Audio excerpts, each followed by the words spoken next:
Ladies and gentlemen, welcome to live Broncos baseball from La Jolla, California. Broncos getting set to face UC San Diego. Cody Ponce on the hill as we are up to the first pitch. Fastball in the outside corner, strike one for Cody. Sophomore right-hander out of Upland, making his 16th career start. 34th career appearance as he split time last year between starter and reliever. As the 0-1 is a line drive into left field. Base hit there from Grady Sanchez. Gets the Tritons going here in the top of the first. UCSD playing on their home field, but they are the visitors, the way the bracket works out. Broncos trying to avoid elimination as they dropped a loss to Cal Baptist yesterday. Meanwhile, UCSD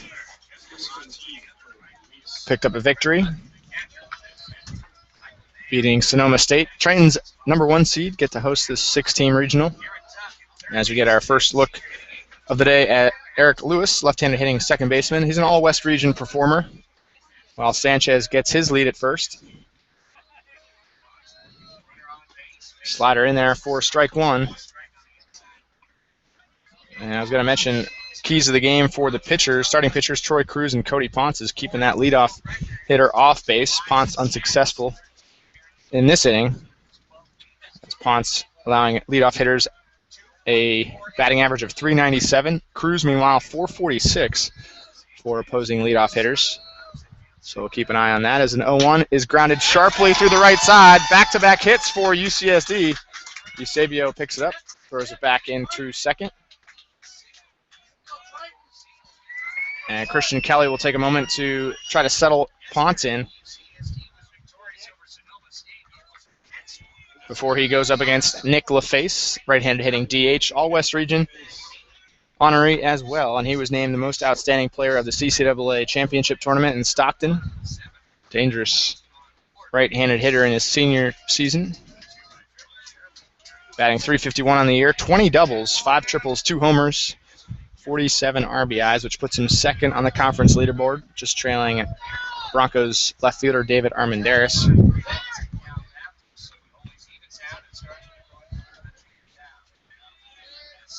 Here's Ponce's first pitch to LaFace. In there for strike one. Ponce certainly not one to back down from a challenge against the top-seeded Tritons. And head coach Randy Benton entrusting this elimination game start to the sophomore right-hander.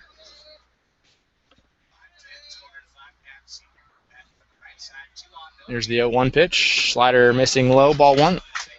Broncos got a good start yesterday from Stephen Farnworth, just couldn't give him the run support as the offense scuffled against Lancers. Cal Baptist right-hander Trevor Oaks, who retired the 16 straight hitters to finish the game.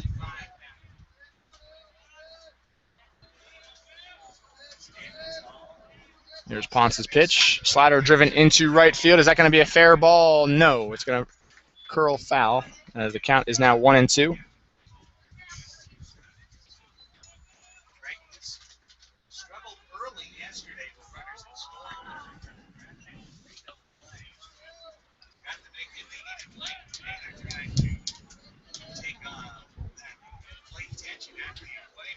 So count in Cody's favor as he's battling against Nick LaFace here in the top of the first.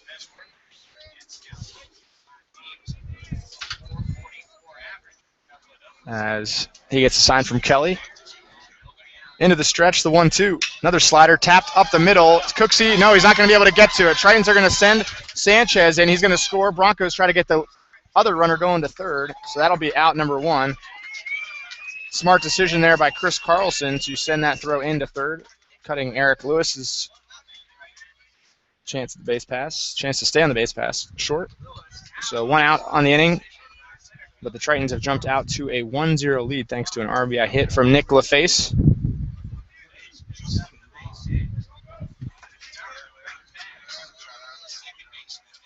So a tough start right now for Cody Ponce, who's been around the plate, but a little bit too much, as 3 straight singles for UCSD to start this top of the first. There's the pitch. line foul off the bat of Justin Ron, the tall left-handed hitting right fielder, batting cleanup for UCSD.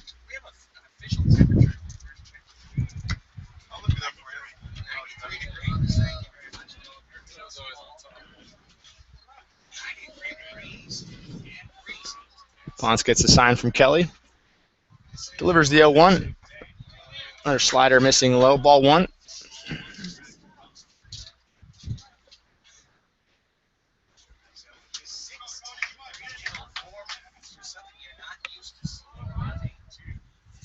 Great day for baseball here at Triton Ballpark. It's cooled down quite a bit compared to yesterday. We've topped out at about 100 degrees. Broncos playing the first game yesterday, 11 a.m. start. This one started right around 3. Thanks for tuning in to the broadcast. Hope you're having a great Friday afternoon as the Broncos look to avoid elimination here in La Jolla. The 1-1 pitch. Fastball missing low, 2-1. So far this year, CPP has gone 1-2 here at Triton Ballpark. Split a doubleheader against the Tritons in March. Broncos 2-3 overall against UCSD this year. Ponce into the stretch, the 2-1. Foul tipped into the glove, evens the count, 2 balls, 2 strikes. Good quality pitch there from Ponce. Mentioned fearless approach, trying to get that inside corner established against a dangerous hitter in Justin Ron. 12 doubles, 2 triples, 2 homers, 41 RBIs in the heart of the UCSD lineup. Here's the 2-2. That one bounces away from Kelly. Runner's going to move up. LaFace takes second off the wild pitch. Kelly squared on that one behind the plate, but must have hit off his part of his gear. Deflected up down the third baseline. And now the count is full. 3 balls, 2 strikes to Justin Ron. These two teams have a lot of history overall through their programs past. 73rd meeting here today between the two programs. As Ponce delivers the 3-2. Slider just misses outside, ball 4. And the first 4 hitters Ponce has faced here today have reached base. See if he can get a ground ball here with 1 out. Taking a spot in the batter's box is right-handed hitting catcher Brett Levy.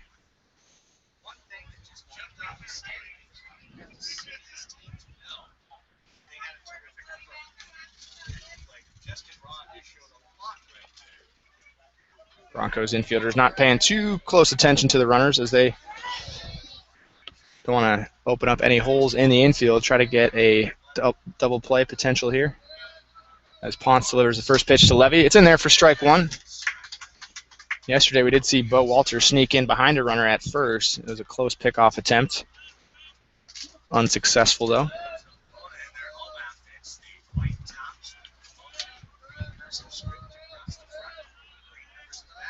Here's the 0-1 pitch. Slider grounded up the middle. Another base hit for the Tritons. Chris Carlson's going to deliver to the cutoff man as they hold LaFace up at third. But loading the bases with that hit is Brett Levy. And Ponce has already given up 4 hits, all singles, and a walk.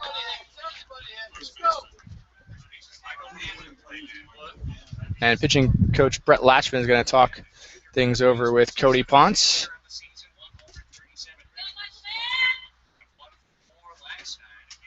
Bo Walter also joining Ponce and Kelly on the mound, giving some encouragement to Cody Ponce, who has been certainly hittable through the first 5 hitters he's faced.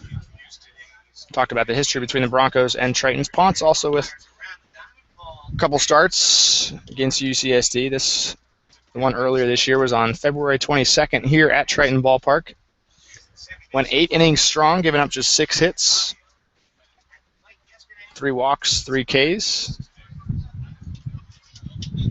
That ended up being a 6-5 loss for the Broncos. Ponce gave up 2 earned runs. Broncos had taken a 5-4 lead with a rally in the 9th, and they ended up giving up 2 runs in the bottom half walk-off fashion for UCSD. Two teams ended up splitting that doubleheader back in late February. Here's a pitch from Ponce, just missing up high. Ball 1 to Michael Mann, right-handed hitting first baseman, hitting .276 on the year. 37 RBIs. Not a whole lot of pop in the bat, .341 slugging, but good on-base percentage at .381. There's Ponce's 1 out. About a half swing. Mann flails at it. It's strike 1 to him. Triton's going with 4 left-handed hitters in the lineup, including Jack Larson, who waits on deck.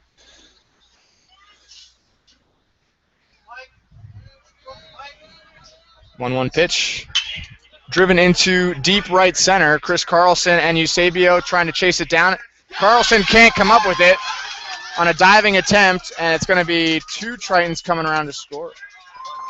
Actually, just 1, as they were worried it was going to be caught. So certainly a lucky turn of events for the Broncos, as only 1 run scores on that deep single to right center.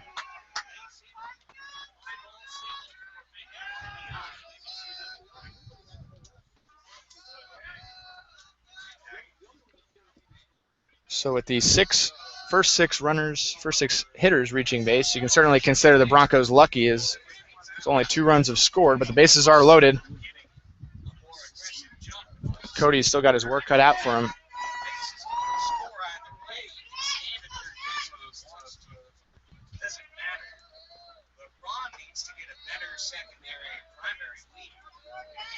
Here's a pitch to Larson. Fastball in there for strike 1.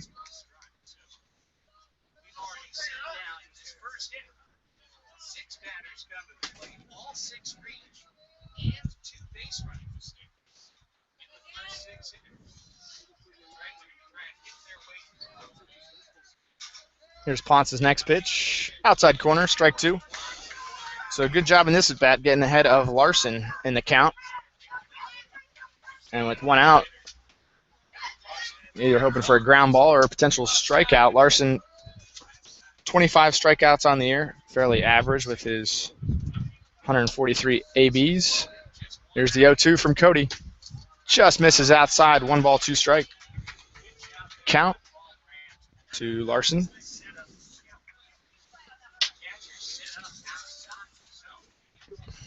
Ponce actually a little bit better against lefties this year, .222 versus lefties, .267 against righties as he gets set for his 1-2, steps off.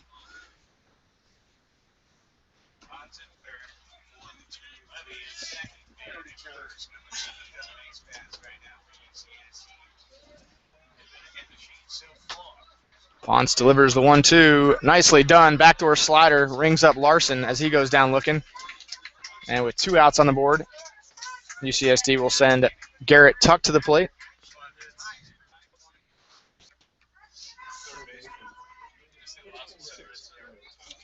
Just a few minutes ago, we mentioned the UCSD 5-4 win in late February here at Triton Ballpark, and it was Garrett Tuck who had the walk-off hit. This could be a pivotal point, even though it's only the first inning, as Triton's threatening to break it wide open. They've already scored twice. Ponce now back into the windup. 2 outs, the bases loaded. Ground ball up the middle. It's going to get past Magno. The Tritons are going to add 2 more. Carlson's throw to the plate is well behind. And UCSD now leads 4-0.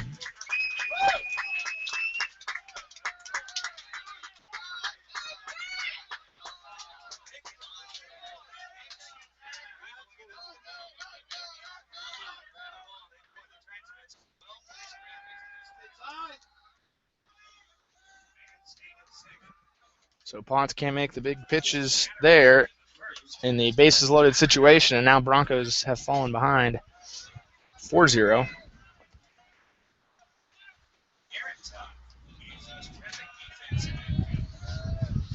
As Cody makes his first pitch to the number 9 hitter, Tyler Housley, as the Tritons have essentially batted around.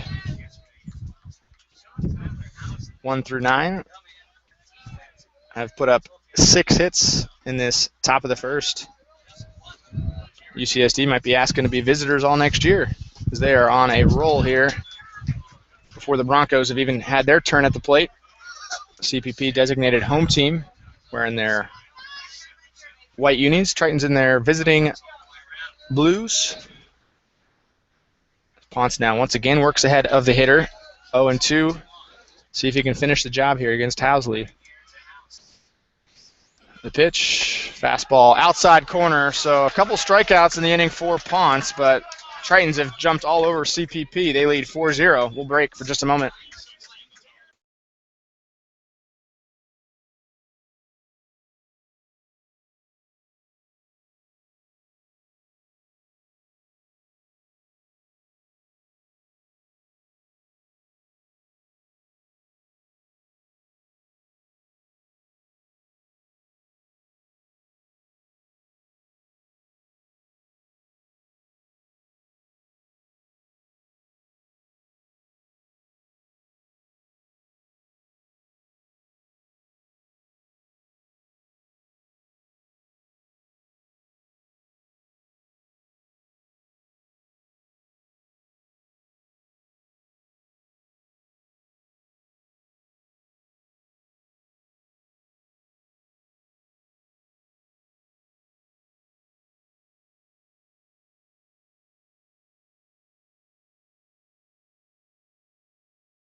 Broncos going with a little different lineup today. Is Matt Munoz not in a starting role at the DH? It's actually going to be Michael Zidek batting fifth, filling that DH spot. Chris Carlson now will lead off.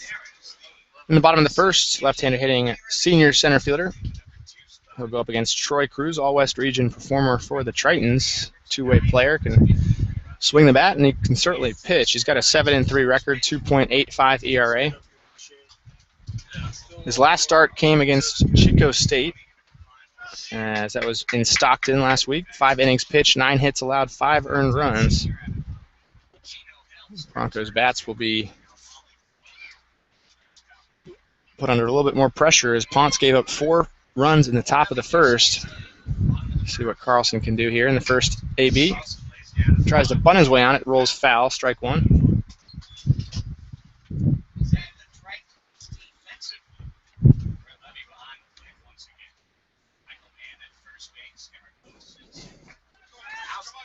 Tritons didn't have any extra base hits in that big rally, but they did have 6 singles.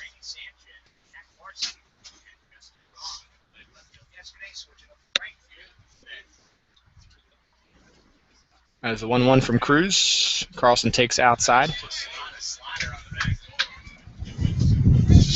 Certainly understand why the Broncos would elect Carlson to be the leadoff hitter. He's actually batting .375 in terms of percentage reaching on base as the leadoff hitter, so not pretty good numbers there for Chris. Base is empty, hitting .315, right around his season average. There's a 2-2 from Cruz, tapped foul.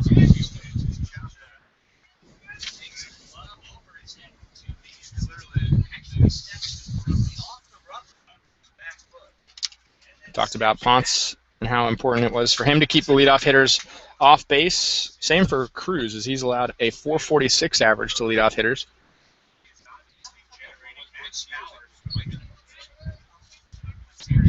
Here's his 2-2. Missing low, 3 balls, 2 strikes.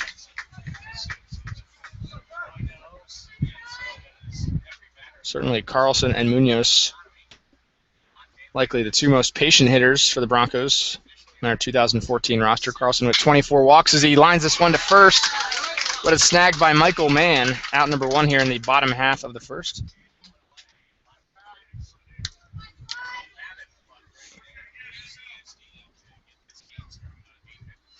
that's any indication of how things are going to go for the Broncos today. It's not looking good, as that was a line drive off the bat, but Michael Mann with just a couple steps to his right picks it off for out number 1. So David Armendariz, West Region Player of the Year, will take his first turn at the plate. Takes a strike.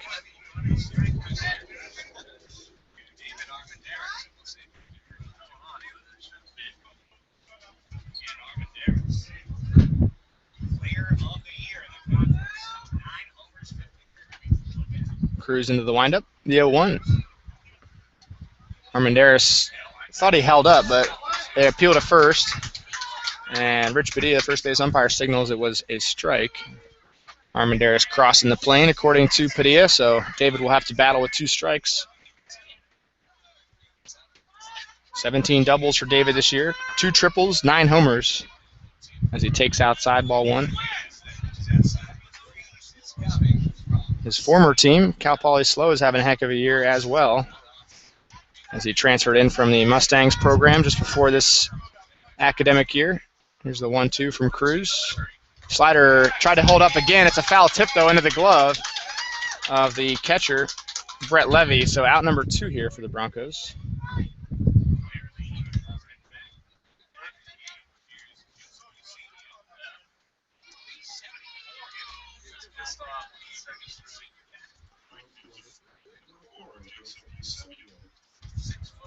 As Joseph Eusebio will hit for CPP. Senior outfielder.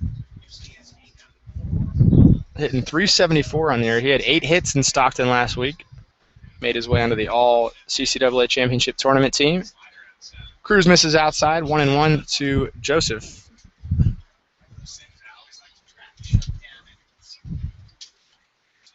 Mentioned Armendariz' former squad, Cal Poly SLO. They're at 42-10 this year. As Cruz misses down and out, 2 balls, 1 strike. 1 strike to Eusebio. Cruz has had 160 at-bats, 82 innings, so getting it done many different ways for the Tritons this year. Certainly an easy choice on that All-West Region squad. As he gets a sign from Levy into the windup. Here's the 2-2. Floated over the head of the second baseman, so Joseph Eusebio finding a way to get the Broncos their first base runner. As he tapped that one off the end of the bat, and it finds its way into the outfield grass.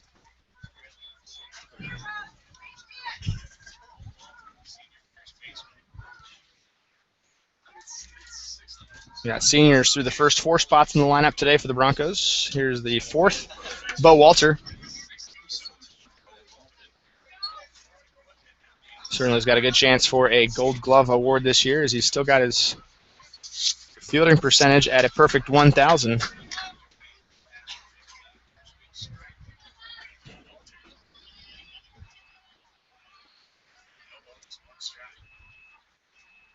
Cruz now into the stretch.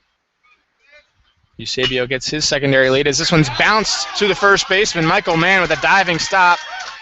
Easily taps on first. Bo Walter robbed of potential extra bases. So we'll go to the top of the second. UCSD leading 4-0.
Welcome back to Triton Ballpark on the campus of UC San Diego. Cody Ponce getting set for his second inning of work.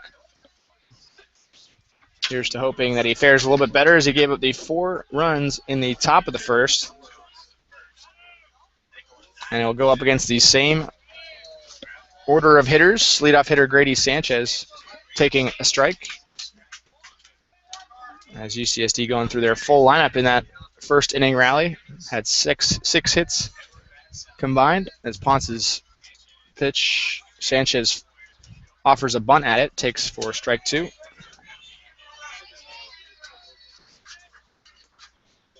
Sanchez had one of those 6 singles last inning.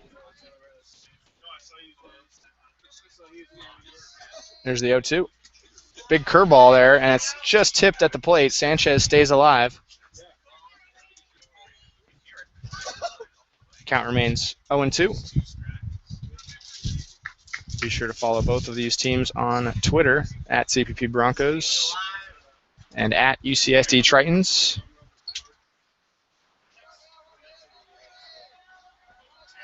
Here's another 0-2 from Cody. Soft tapper to second, and Ponce will be able to keep the leadoff hitter off base. Gets a ground ball to second. Cooksey over to Walter for out number 1.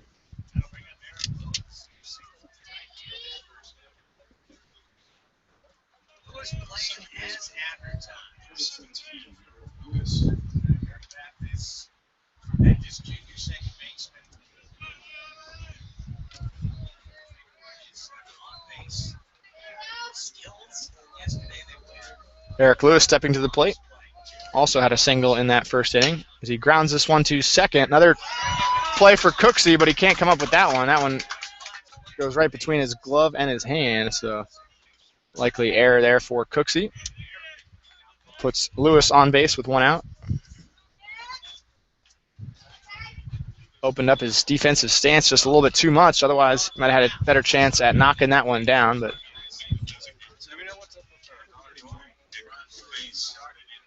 Broncos will now hope to get a double play. See if Ponce can deliver a pitch lower in the zone and get a potential ground ball as he goes up against Nick LaFace.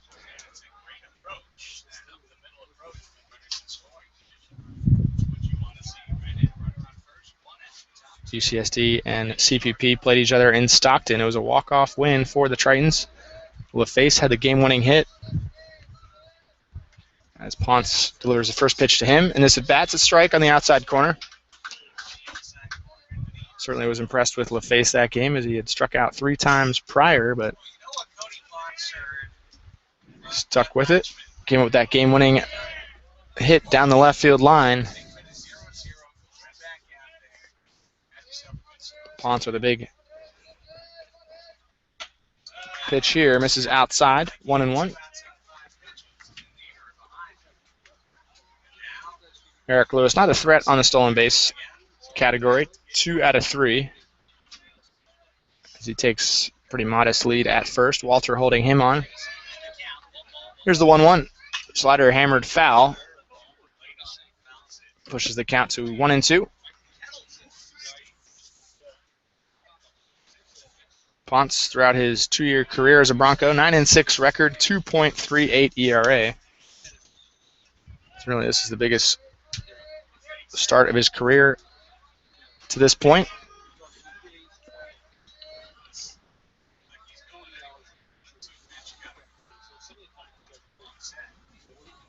Here's the 1-2.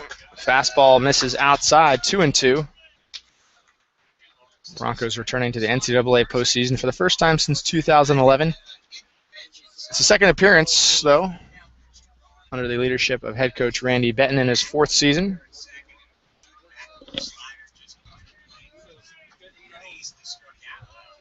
Two.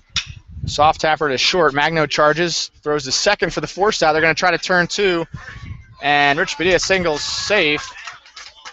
So it'll be now 2 outs, and LaFace will take the spot at first base. LaFace with a fielder's choice in that at-bat. It brings up Justin Ron. He drew a walk in his first plate appearance.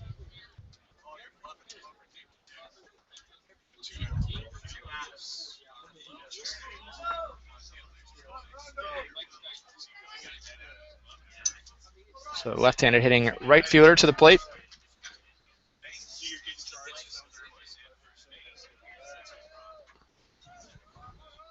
Ponce's first pitch to him is in the dirt. Nice block by Christian Kelly. Keeps it in front of him.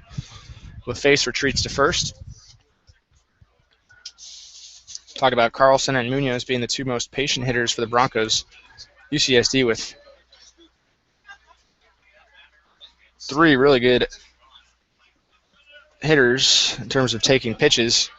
Eric Lewis, LaFace, and Ron, all with 30 or more walks. 126 combined walks between those 3. 2, 3, 4 hitters for UCSD. As Ron now working with a 1-1 count against Cody Ponce. Here's the pitch. Fastball outside, 2-1.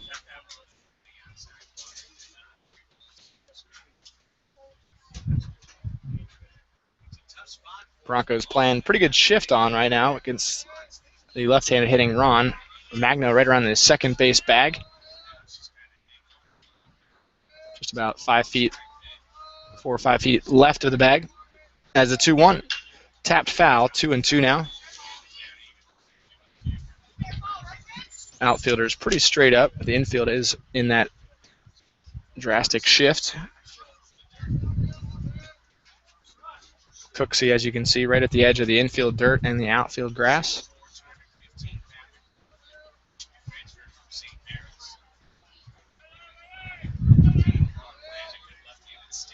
Here's a 2-2 from Ponce. Curveball grounded to short. Magno's going to field it and step on second himself. So the Broncos hold the Tritons scoreless here in the top of the second. CPP will come to bat in the bottom half when we return.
Returning to action here in La Jolla. Broncos starting DH in this one. Michael Zidek steps to the plate.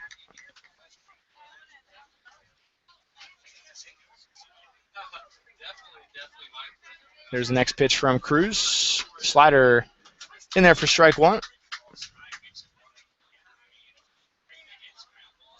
For Zidek, a sophomore out of Long Beach,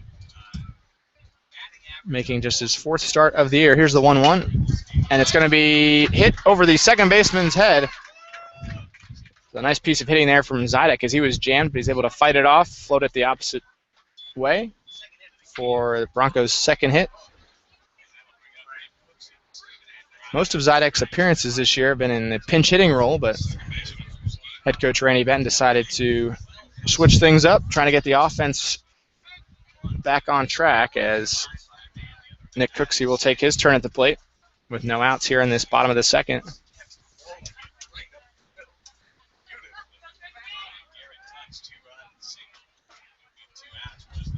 Here's Cruz's next pitch. Slider in there for strike 1.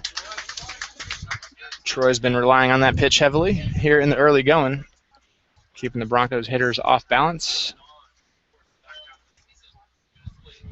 These 6 through 9 hitters for CPP have to get it going here today if the Broncos want to avoid elimination.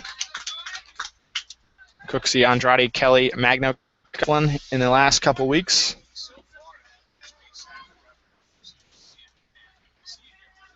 As Zidek gets his lead at first, Cruz getting a set of signs from his catcher, Brett Levy. Here's the 0-2. Fastball up high, 1-2.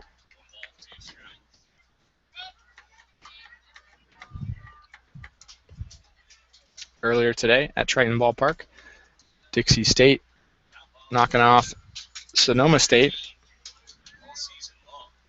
Seawolves the first team to fall out of the West Regional bracket as this one's fouled away. Still 1-2 to Cooksey.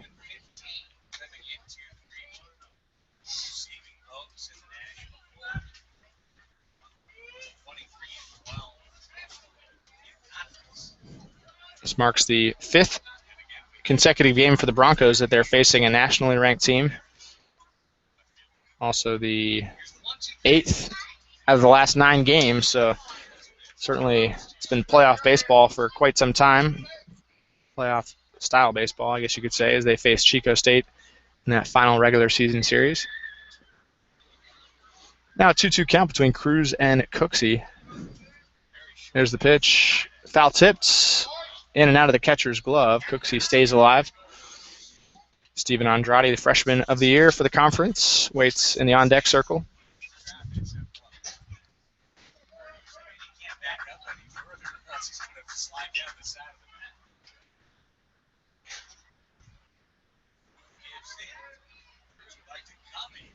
Here's the 2-2. Zidek going on the pitch. Thought he was. Maybe a fake steal. Underhanded to second on the grounder, and a double play for the Tritons. Races the runner on the base path. I'm not sure if Zidek was fake steal there or what, but he kind of stopped in his tracks once the ball was hit off the bat. He might have just heard the sound of the bat hitting the ball, so wasn't sure if it was a pop-up or what. But either way, it came in a little slow to second, and that allowed the Tritons to have an easier turn and an easier double play opportunity. So with 2 outs, Steven Andrade will step to the plate.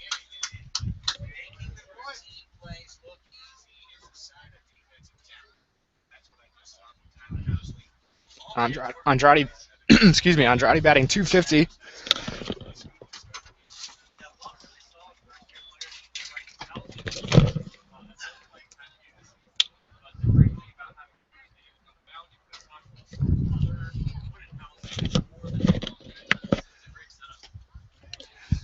Sorry about that. Broncos, Steven Andrade now with a 2-1 count, hitting .250 on the year, making his 49th start.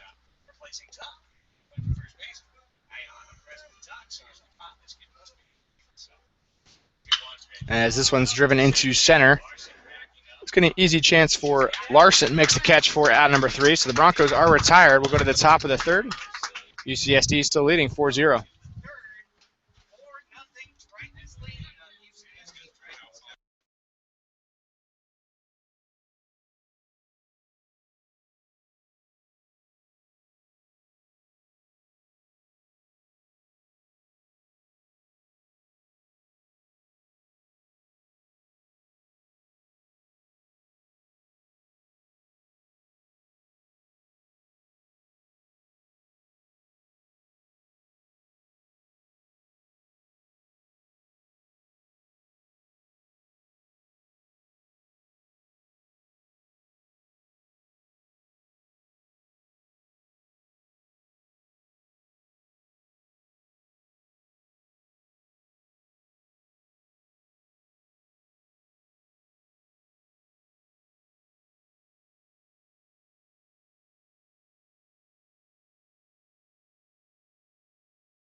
Back here at Triton Ballpark in La Jolla, California, Broncos trailing the Tritons 4-0 as we enter the top of the 3rd.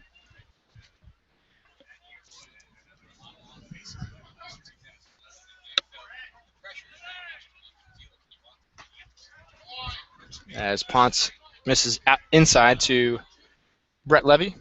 5, 6, 7 hitters due up for UCSD.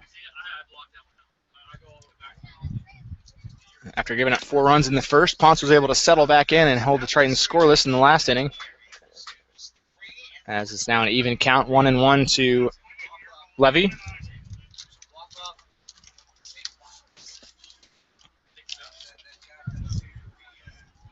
Next pitch from Ponce.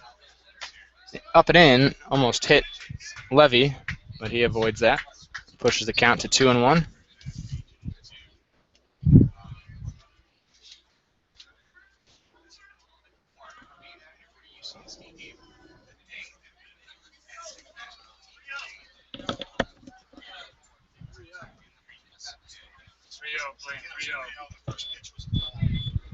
It's now a 3-0 count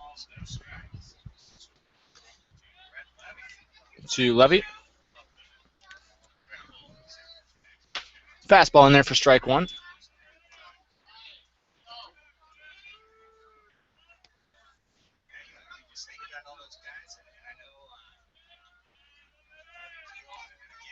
Ponce back into the windup. The 3-1 offering.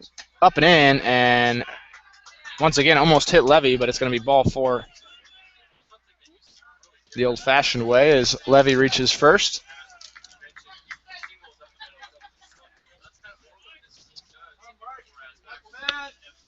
And as we spoke about a couple times earlier, that leadoff hitter, keeping that leadoff hitter off base, be a huge part to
No, sorry, I was trying to figure this out.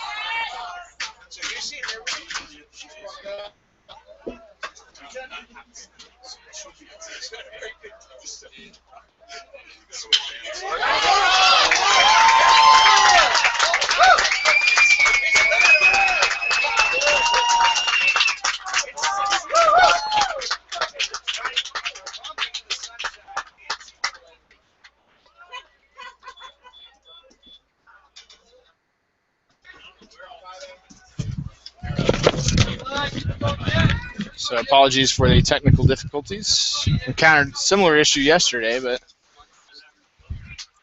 thought it wasn't going to happen to us again today. Unfortunately, it did. We'll restart to our broadcast as, unfortunately, while we had that intermission, Tritons have added 2 more runs, and they now lead 6-0 with no outs in the top of the third. As Max Bethel has been getting loose in the bullpen. Pitching coach Brett Latchman talking things over with Ponce and Kelly.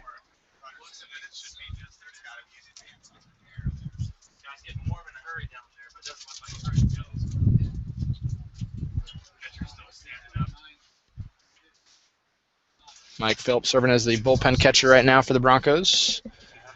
As Bethel working quickly to get warm. Certainly the temperature here today should certainly help him get loose, as we're right around 90 degrees here in La Jolla. Glad you can join us here on the broadcast. Broncos, though, have started this game very sluggish, both in the hitability against Ponce and also the defense as well, as they haven't really supported Ponce as much as they could be, and the bats have yet to get going. CPP have been held scoreless in the first 2 innings. Right now we're in the top of the third. Tritons batting as the visiting team.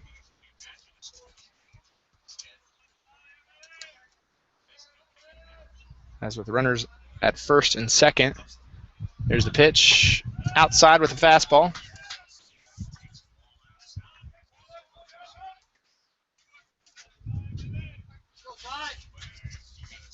Tyler Housley at the plate. Struck out looking his first time up.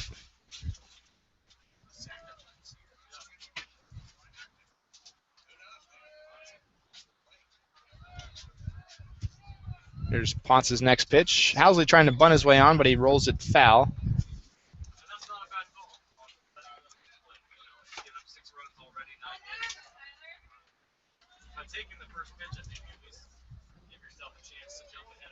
Levy opened the inning with a walk for UCSD.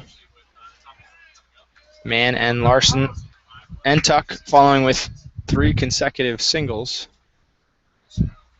As Ponce's 1-1 pitch tapped at the plate. Another bunt attempt from Housley, so he'll now have to battle with a 2-strike count.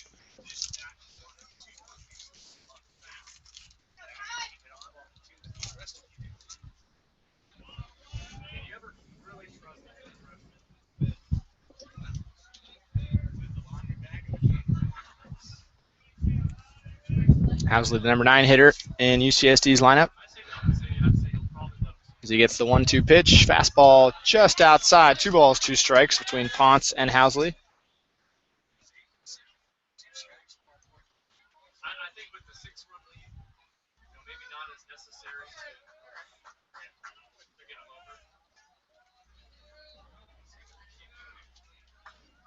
Here's the 2-2. Swing and a miss. Ponce with a big strikeout there. First out of the inning.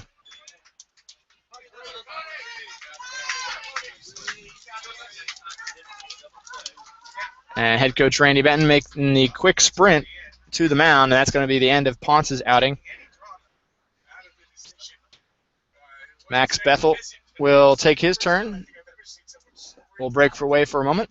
Broncos trailing at 6-0 as we are in the top of the third.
As Bethel with a 12-9 record entering this game.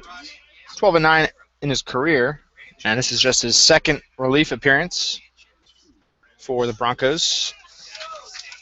A regular starter. He's made 25 starts in his career. 4.25 ERA in his career. 12-9 record, as we mentioned. 144 innings for CPP. And he goes up against UCSD pinch hitter Brandon Shirley.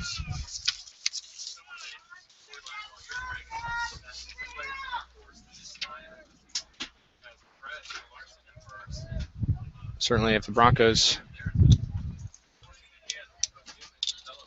had fared a little bit better yesterday, Bethel would have been in line for a start this week. But with the Broncos down 6, facing possible elimination, they're going to put Bethel into this one, try to eat up some innings and give the Broncos offense a chance.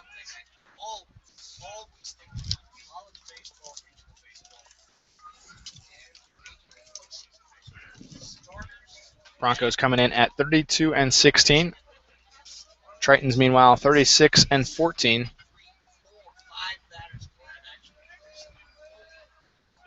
As Bethel delivers the 1-0. Fastball outside, 2 balls, no strikes to Shirley.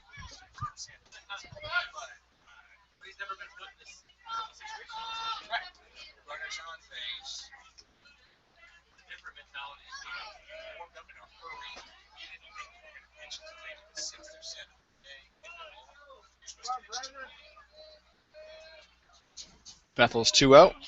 Fastball up high, 3 balls, no strikes. So Bethel pressed into duty, trying to get the second out of the inning, potentially third, if the Broncos can get a ground ball here. Runners at first and second.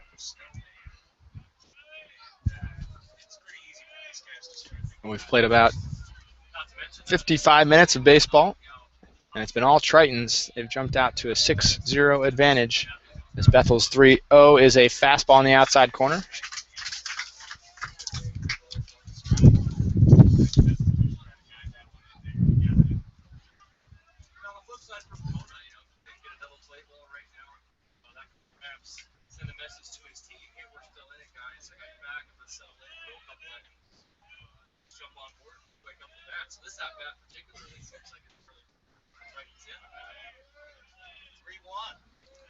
Bethel steps off, checks the runner at second. Jack Larson. Holding at first is Garrett Tuck. Shirley replaced Grady Sanchez at the top of the UCSD lineup. As the 3-1 is a pitch missing low, ball 4, and that'll load the bases for the number 2 hitter, Eric Lewis.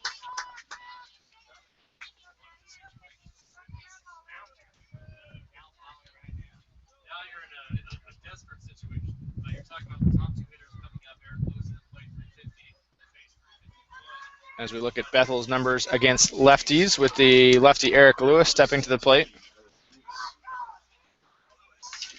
Bethel actually faring better against righties this year. 280 against lefties, 247 versus righties.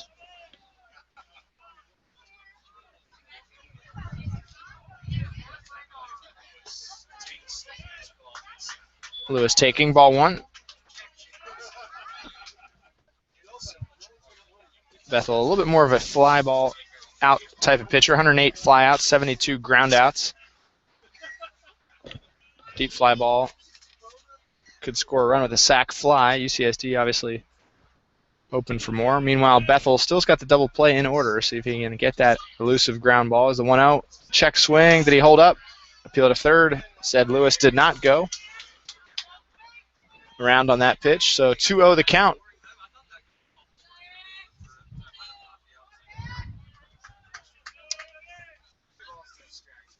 Broncos right now with a 3-game losing streak. But you can throw all the previous stats out the window. The CPP just wants to avoid elimination as Bethel gets a strike on the outside corner to Lewis.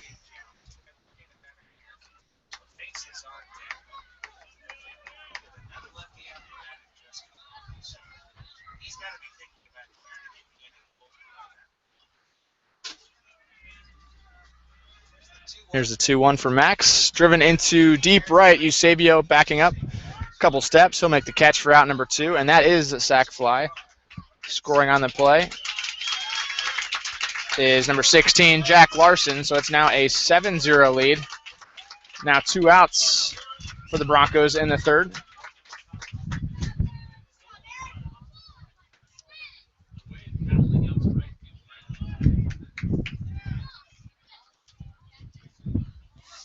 And with 2 outs, it'll be Nick LaFace at the plate, right-handed hitting DH. 1 for 2, singled in his first plate appearance, and also had a fielder's choice.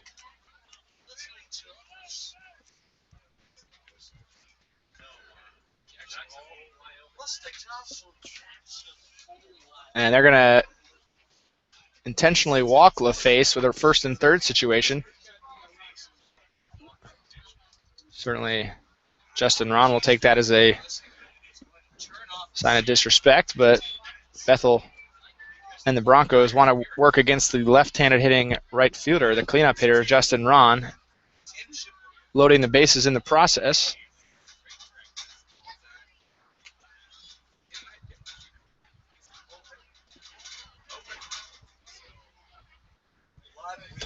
Fourth ball has been issued, so LaFace tosses the bat aside, takes his spot at first.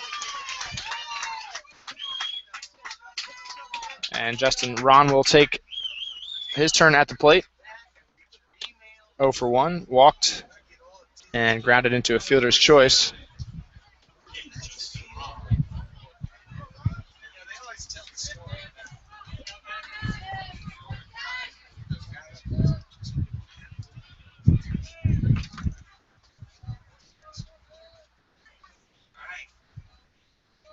Bethel's first pitch to Ron. It's driven into deep right. He drives the high fastball over the fence, and it's going to be a grand slam for UCSD, putting the score at 11-0 for the Tritons.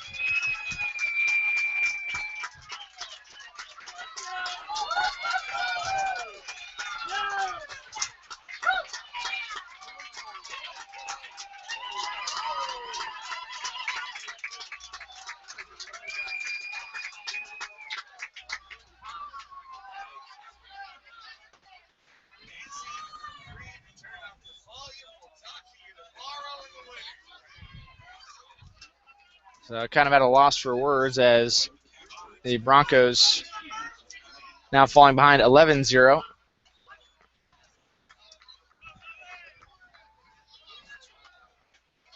Meanwhile, on the opposite side of the broadcast booth, we got UCSD crew talking about winner's bracket and shutting this one down for the day as Max Bethel goes back to work against Brett Levy, batting at the number 5 spot.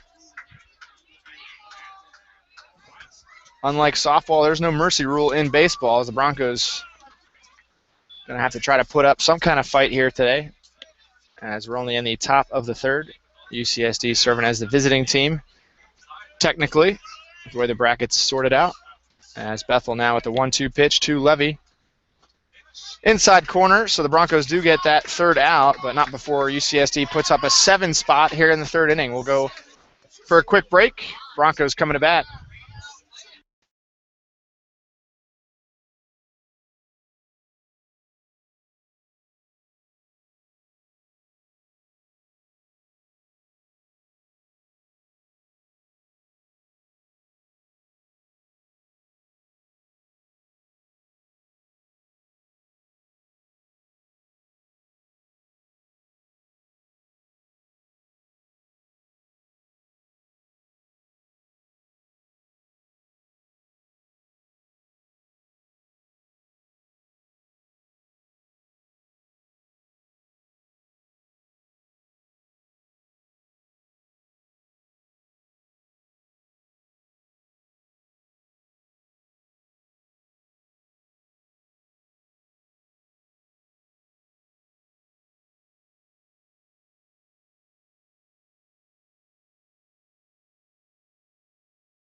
turn into La Jolla, California Broncos and Tritons. As Troy Cruz going up against Christian Kelly. 8-9 one-hitters due up for CPP, who have been held scoreless. Meanwhile, their pitchers have been battered around. Ponce with a short stint as Christian Kelly lines this one into deep left, and that's going to fall for extra bases. Christian Kelly putting a drive into that one, and that's his first extra base hit of the year. I don't think UCSD expected that one, as the left fielder playing pretty shallow. Kelly obviously bringing in not the brightest of numbers offensively, but he drives that one to deep left. Broncos' third hit so far today.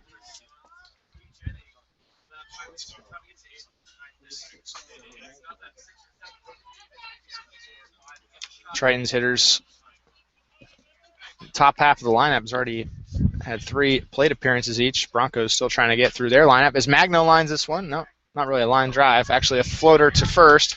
Michael Mann steps on the bag for out number 1. Moving over to third on the play is Christian Kelly.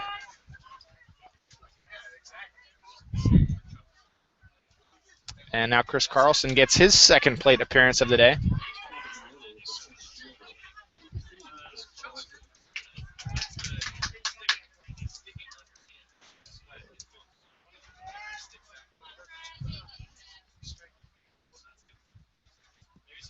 Chris Carlson lined out to Michael Mann in his first plate appearance.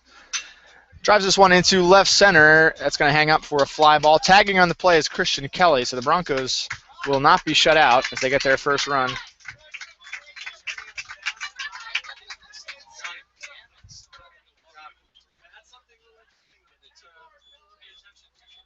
Productive out for Chris Carlson, and that'll put David Armendariz at the plate with the bases clear. 2 outs here in the bottom of the third.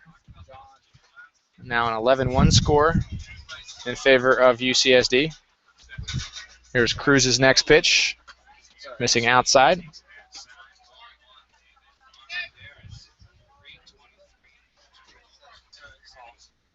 Certainly if you're UCSD, one strategy would be to go to the bullpen and save Cruz as Armendariz lifts this one to left center. That one's got a chance, and it's going to hit the top of the fence and bounce over. So that's the 10th homer of the year for Armendariz.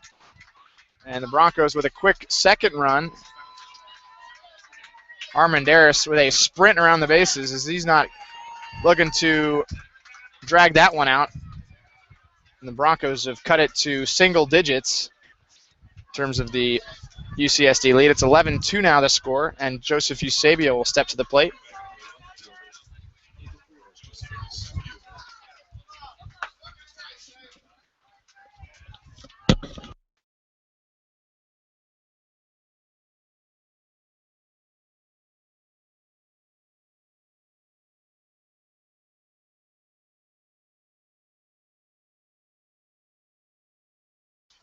So a quick conference on the mound. We'll break away for just a moment. Tritons 11, Broncos 2 here in the bottom of the third.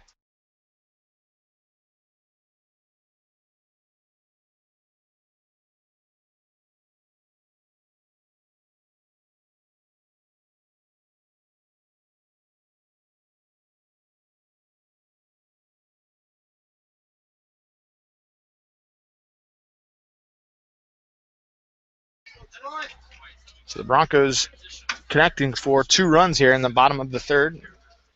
Most recently, Armendariz lifted a high home run.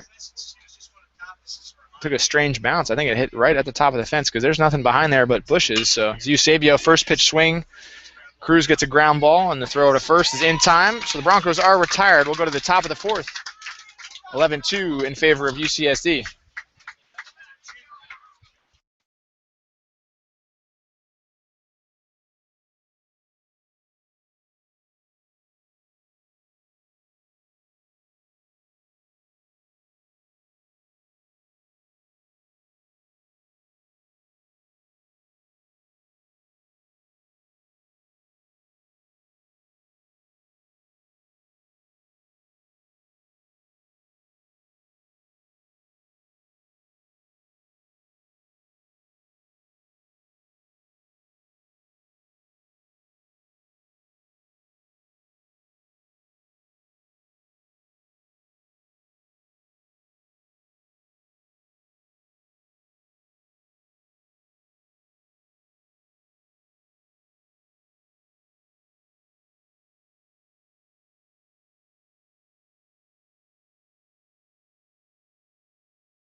Back here at Triton Ballpark, Broncos and Tritons entering the top of the fourth. Leading off for UCSD in this half inning is Michael Mann. 6, 7, 8 hitters due up for UCSD. Mann productive so far offensively, 2 for 2. Taking here strike one from Max Bethel in his second inning of work for CPP. Here's the 0-1. Look like a change up there. Tap foul at the plate.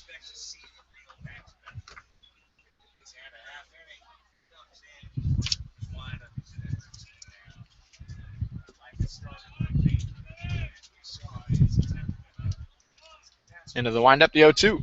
Fastball up and in. 1 ball, 2 strikes.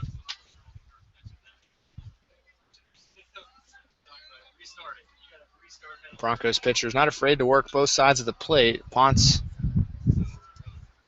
unsuccessful, though, in his outing as this one's lifted into left field, and it's going to fall for extra bases. Armenteris tried to take a straight angle to that. Thought he had a chance at catching it, but it was just a few feet away from him, and a leadoff double for Michael Mann. It's his third hit of the day.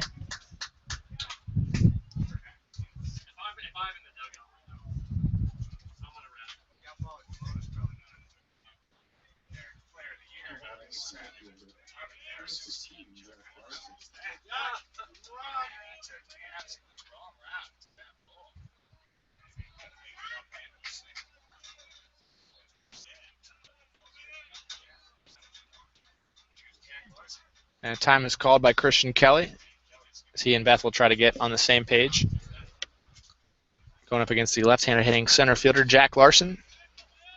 1 for 2, singled in his last plate appearance. Struck out looking in the first. Tritons 11 runs, 11 hits, no errors. Broncos 2 runs, 4 hits, 2 errors. Bethel delivers to Larson. Pitch misses outside, ball 1. Certainly the future is bright for the Broncos pitching staff with Bethel and Ponce both in their sophomore seasons. Offense and the bullpen losing quite a few seniors, though. As the 1-0 from Bethel line into center, senior Chris Carlson makes the catch for out number 1.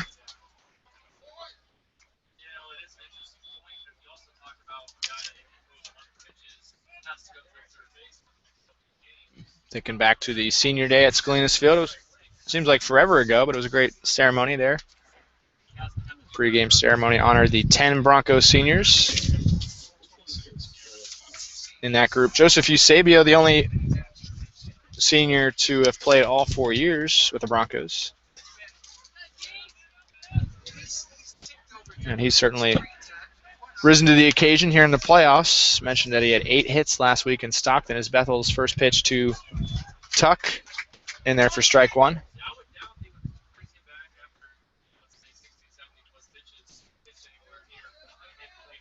As the Broncos get another reliever loose in the pen. I believe that's Michael Koval, a freshman right-hander. He's also elevated his game in the last month or so, getting an expanded role in the Broncos bullpen. As this one's floated into center, it's going to fall in front of Carlson. They're going to hold up the runner at third. Throw's cut off at the mound by Bo Walter. And it's the third hit of the day for Garrett Tuck.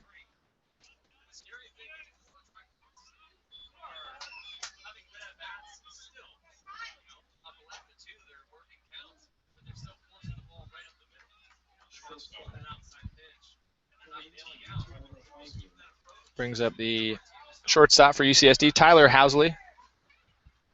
With the runners at the corners, Broncos still with a double play in order. That'd be huge to keep some of the momentum they got in the last half inning when they scored 2 runs. They got to hold UCSD scoreless, though, to keep some of that momentum.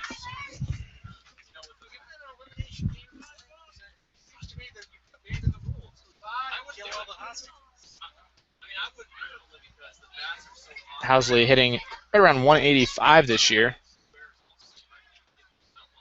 As the 0-1 from Bethel misses way outside. Christian Kelly with a good Athleticism there, snaring that one before it rolled all the way to the backstop, which is quite a bit of distance from home plate.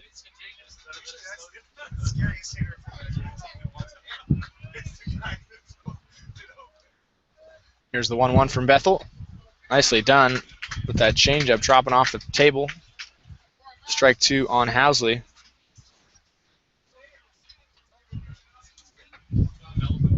Might have been a split finger, actually, as I know pitching coach Brett Latchman likes to teach the CPP pitchers that split finger. As Bethel misses low, 2-2.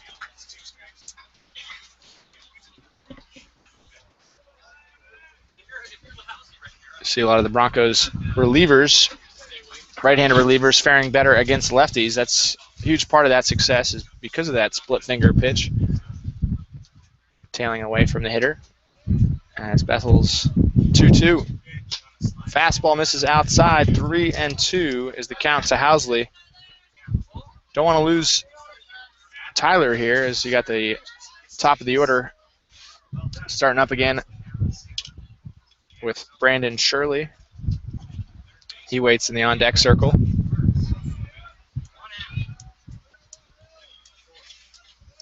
Here's the 3-2. Just missing low with the curveball. And that'll load the bases once again for the Tritons. Here with just one out in the top of the fourth.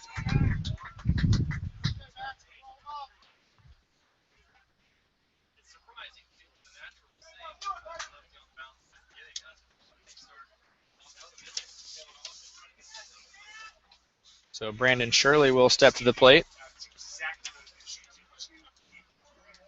Shirley pretty even between lefties and righties, hitting .304 against southpaws. As he takes for ball 1.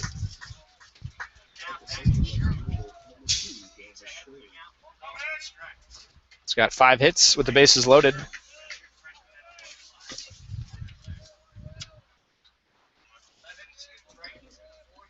One-0 pitch from Bethel. Misses up high. 2 balls, no strikes.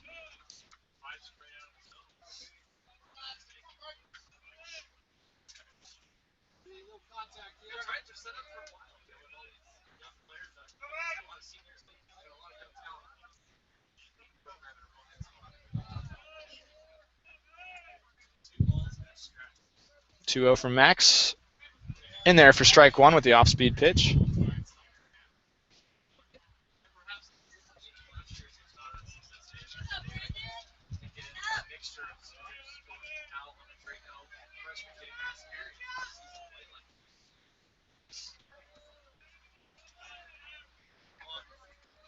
Next pitch from Bethel. Driven into right field. Eusebio backing up on it. And makes the running catch. Tagging on the play. And scoring is number 43, Michael Mann. So the Tritons now push their lead back to 10. It's a 12-2 ball game. Now 2 outs on the board. And Eric Lewis will step to the plate for the Tritons.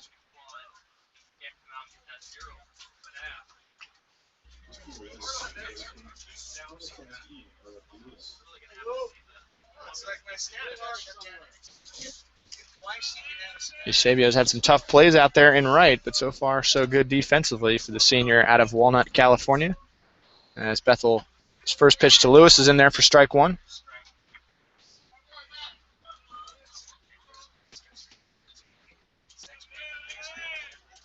Certainly momentum is never easy to quantify, but the Broncos, after scoring twice, cutting the lead to 9. They come right back and pitching defensively, give up this run here in the 4th. Can't slow down the Tritons right now as Bethel looks to get a quality pitch with an 0-2 count against Lewis. Here it is. Fastball misses inside, 1-2. Last week we were up at Banner Island Ballpark in Stockton. A lot of interesting corners and configurations to that ballpark. Triton Ballpark, pretty standard across the board. 400 to center, 330 down the lines as a fastball hits Lewis, and that's going to load the bases once again for the Tritons.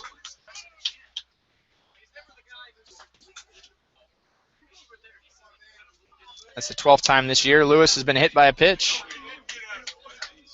And he reaches base for the 3rd time already today. Nick LaFace steps to the plate. 1 for 2, singled, and also has drawn a walk today.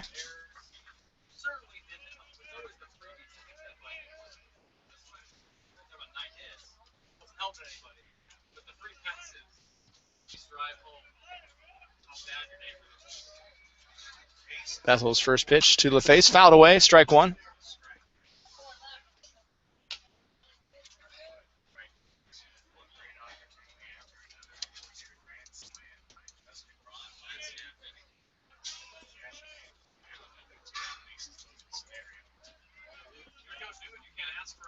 And Broncos infielders not paying much attention at all to the runners on base, trying to help out defensively.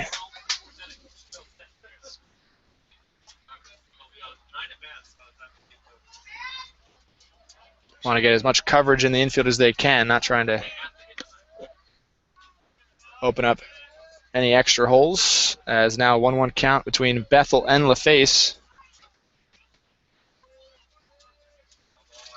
Next pitch, foul tipped, in and out of the glove of Kelly, pushes the count to 1-2.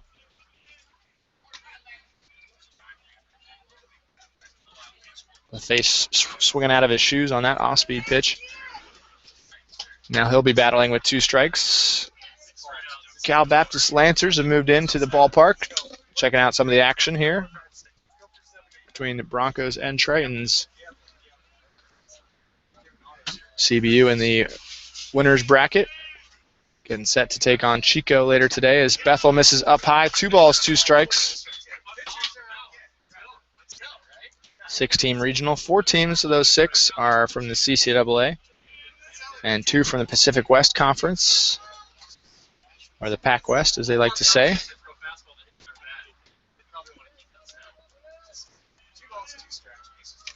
Two from Bethel. This one driven into left, and LaFace has a base hit. They're going to hold up the runner at 3rd. Scoring on the play is Garrett Tuck, and now the lead back to 11, 13-2. And LaFace has his 2nd hit of the game.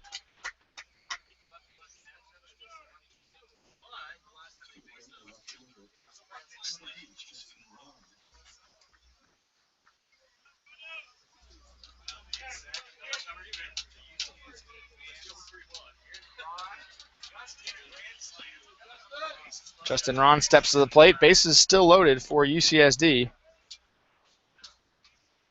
2 outs in the inning as Bethel into the stretch. Fastball in there for strike 1.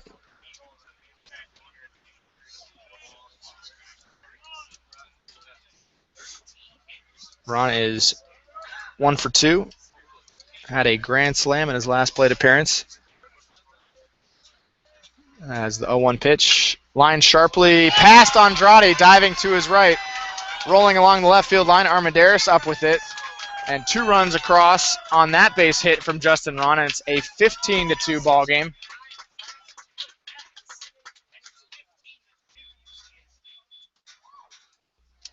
Scoreboard on the bottom of your screen has gotten plenty of action today, and it's been all UCSD for the most part. 15-2.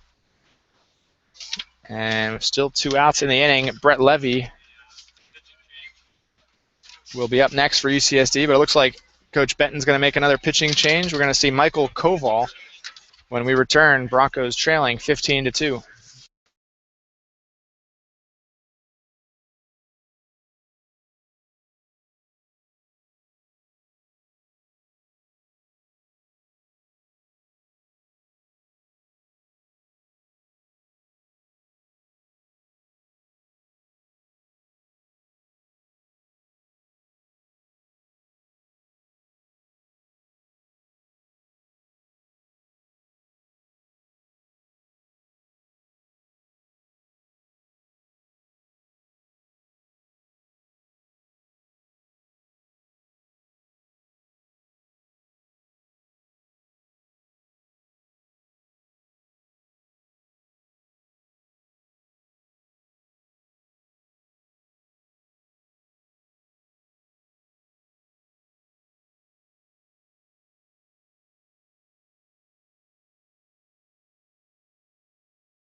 Welcome back to Broncos baseball, live from La Jolla, California.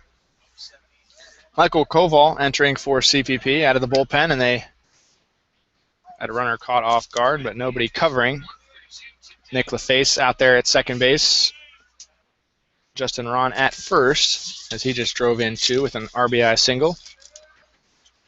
For Koval, this is his 12th appearance, as he gives up the line drive, but it's going to hang up for a fly ball out. First pitch swinging on that was Brett Levy, so the Broncos do get the third out thanks to Michael Koval. We'll go to the bottom of the fourth, 15-2, Tritons lead.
Returning to action here in the top of the fifth, Michael Koval still in for the Broncos pitching staff. As he gives up a line drive base hit. Rolls right underneath his feet as he gets out of the way of that one.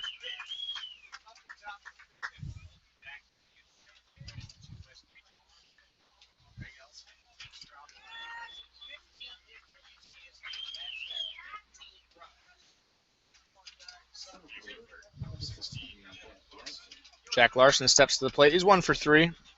Singled in his second plate appearance.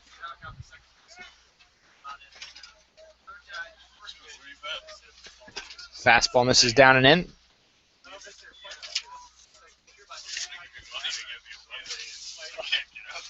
Koval, freshman right-hander out of Altaloma.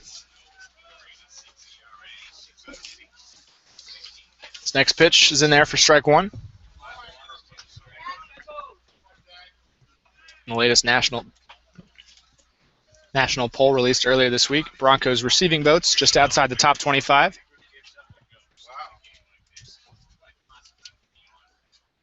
UCSD featured at number 15 in that collegiate baseball newspaper poll. Taking for strike two here is Larson.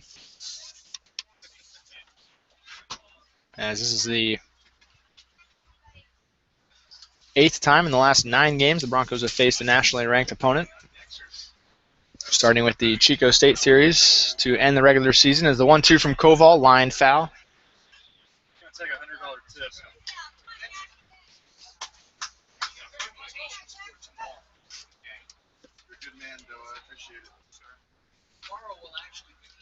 Broncos jumped out to a lead at the start of yesterday's game against Cal Baptist and couldn't get the bats going against Trevor Oaks.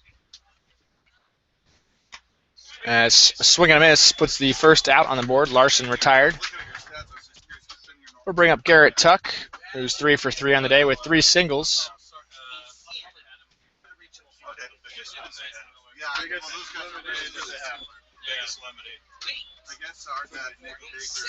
Broncos served as the visiting squad in yesterday's game against Cal Baptist. CPP, the home team. And they gave up a 4 spot in that first inning to technically the visiting Tritons as Eusebio catches a fly ball off the bat of Tuck for out number 2. So Tuck retired for the first time this game. That'll bring Tyler Housley back to the plate.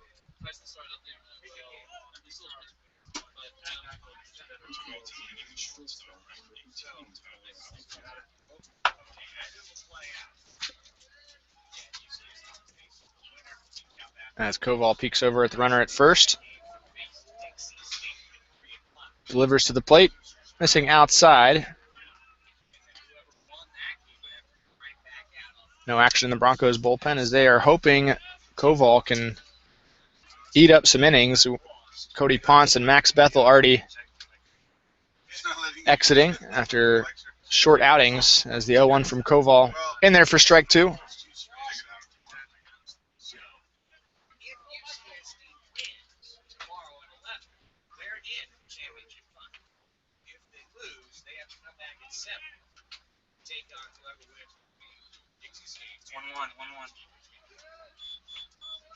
That's Koval's next pitch. I thought it was missing, but caught the top half of the strike zone. Christian Kelly pretty quick out of the crouching position. Wasn't going to try to sell that one, but home plate umpire signals strike 2.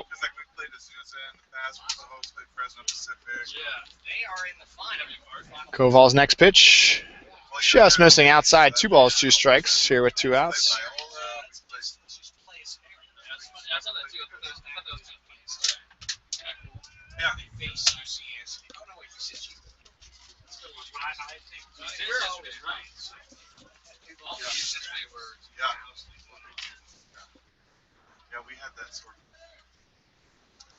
Here's Koval's 2-2. Swing and a miss. Housley is retired for the 3rd out of the inning. Broncos will come to bat in the bottom of the 5th. Trailing 15-2.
back here in La Jolla. Broncos coming to bat in the bottom of the 5th.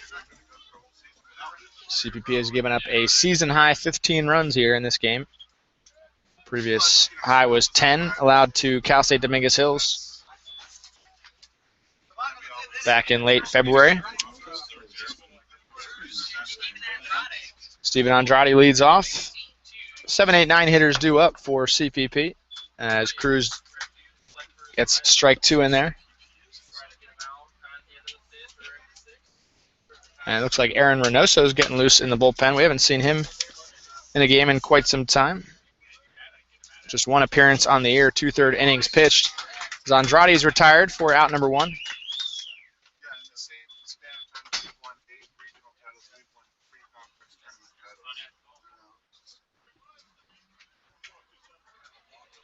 Reynoso, one of those 10 seniors we talked about earlier.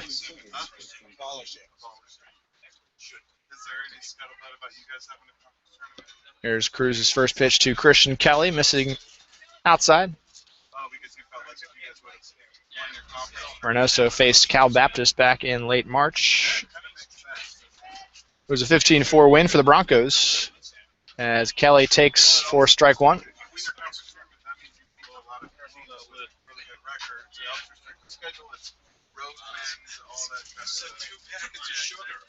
As Cruz into the windup. Here's the 1-1 pitch. Line sharply foul. It's a count at 1-2.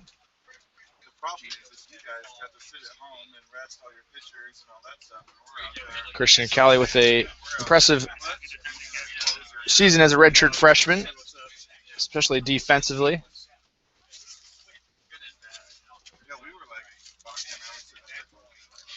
Broncos looking to cut the margin just a bit. Right now it's 13 runs, as now a 2-2 count between Cruz and Kelly.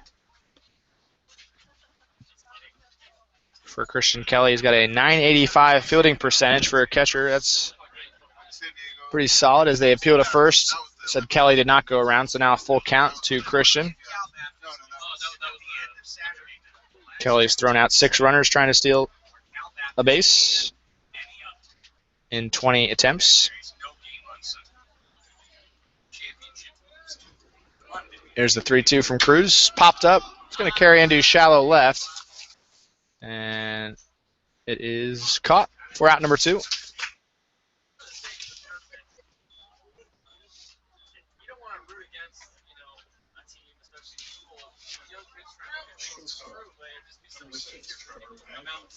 It brings up Trevor Magno, all West Region selection.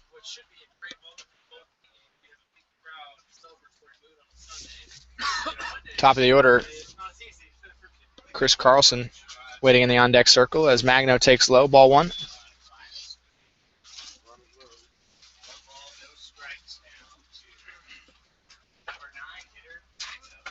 Next pitch from Cruz. Fastball in the outside corner, strike 1. Just hope the Broncos aren't mentally trying to just play out the string of this one. You got to hope they have some fight left in them, as we're only in the bottom of the 5th. Cruz gets a pop-up. Another fly ball out for Cruz. And the Broncos go quietly here in the 5th. We're going to go to the top of the 6th. Still 15-2, Tritons lead.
So a couple changes here for the Broncos now. Fielding third base, Andrew Stein.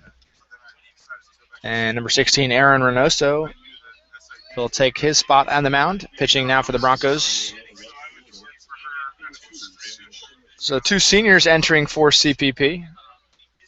And now if you look around the field, you got all seniors in the outfield, and 3 of 4 infielders are seniors. Andrew Stein gets an opportunity here. A ground ball out recorded there. Nicely done there by Andrew.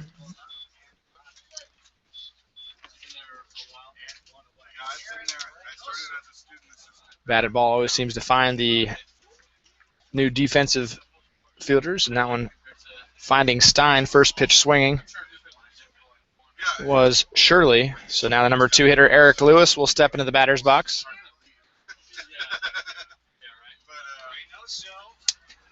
So 7 of the 9 players on the field for the Broncos are seniors, as 4th-year Aaron Reynoso delivers a strike to Lewis.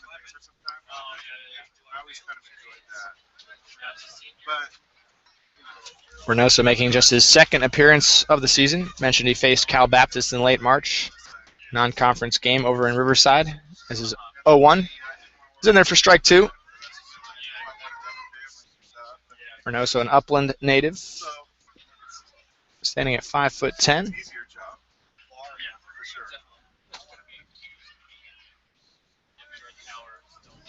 Goes to the plate with the 0-2, misses outside.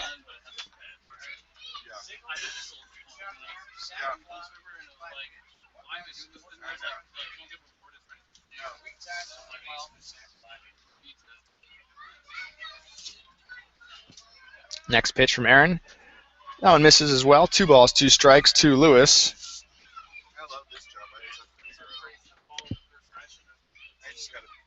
Lewis has reached base in 3 of his 4 plate appearances. Singled in the first. Was hit by a pitch in his last appearance.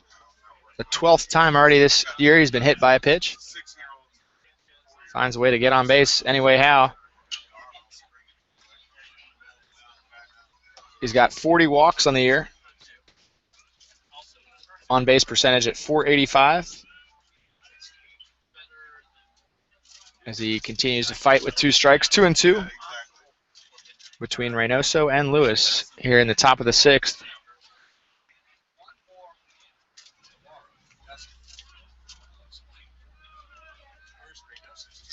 Next offering, tapped at the plate, rolls foul. Nick LaFace picks it up. LaFace waiting in the on-deck circle.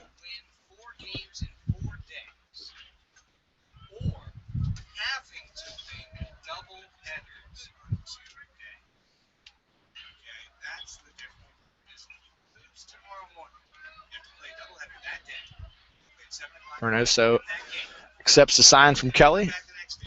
Delivers yet another 2-2 and another foul ball from Lewis as he continues to wear out some extra pitches from Reynoso.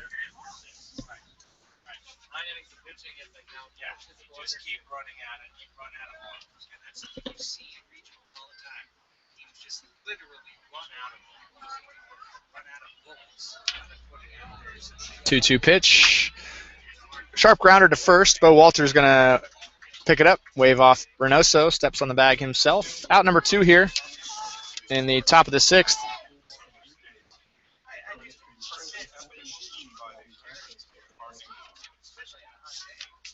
While we have a moment, we'll mention the Broncos track and field squad and the great season they put together. 3 Broncos have earned spots at the National Championships, which will be held later this month in Michigan. Got 2 pole vaulters in the running, including the number 2 ranked Justin Ellerby. Teammate Austin Allen not far behind. Number 6 seed going into that pole vault championship. Also earning a spot is Jessica Gio-Coletti. Another junior. She'll be competing in the high jump. As Reynoso now with a 1-0 pitch to LaFace. In there for strike 1.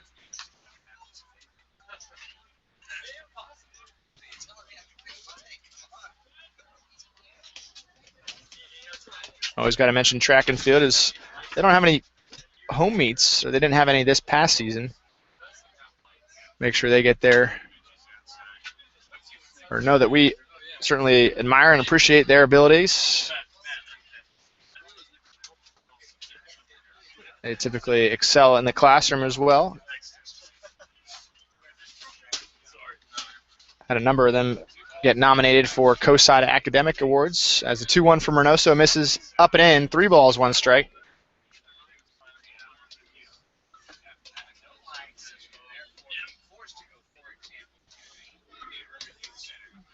One of those nominees included Ellerby, who has a 3.7 GPA, aerospace engineering major, so certainly nothing to scoff at. As a fly ball to right, fielded by Eusebio for out number 3. So LaFace is retired. That'll end the top of the 6th. Broncos coming to bat when we return.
Returning to action here in La Jolla. Broncos coming to bat. In the bottom of the 6th. Top of the order for CPP. Chris Carlson opening things up for the Broncos, who have 4 hits only. But now they're going to get a chance at a different UCSD pitcher. Right-hander Dan Culloden delivers his first pitch, and it's a strike.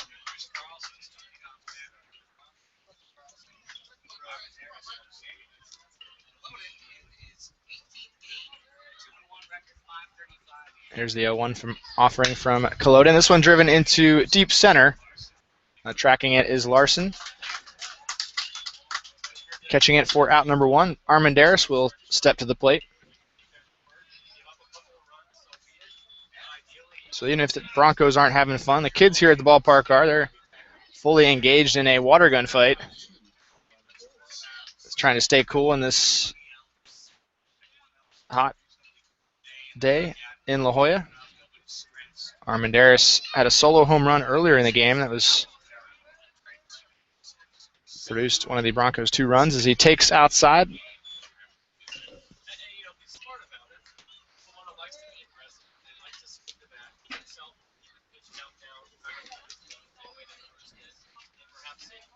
Here's the 1-0 from Culloden.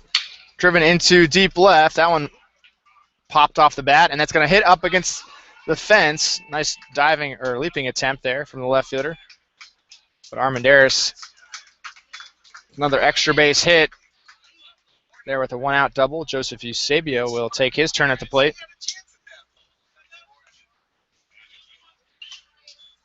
Double number 18 this year for Armendariz.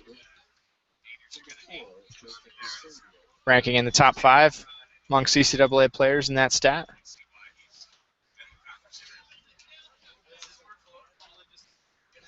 Certainly takes base runners at this point for the Broncos as they were going to try to chip into this 13-run gap. First pitch to Eusebio is a fastball in there for strike one.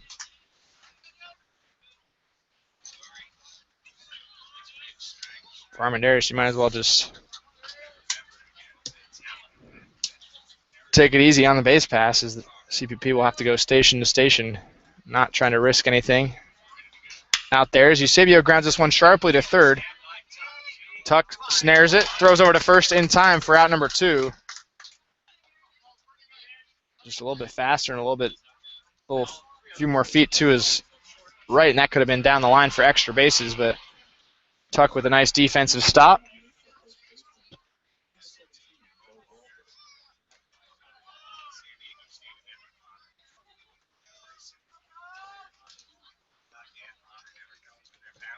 More action in the Broncos bullpen. Lefty Jake Menzuber getting loose for CPP. As Bo Walter takes this one to the opposite field, but it's going to hang up for a flyout. And the Broncos strand Armendariz. 15-2 score holds as we go to the top of the 7th. UCSD coming to bat.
Aaron Reynoso set for his second inning of work as he goes up against the heart of the UCSD lineup. Justin Ron steps to the plate.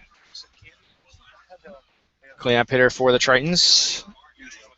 Already has a grand slam today, as that was part of the 7-run rally for UCSD in the 3rd inning. It's now a 15-2 score.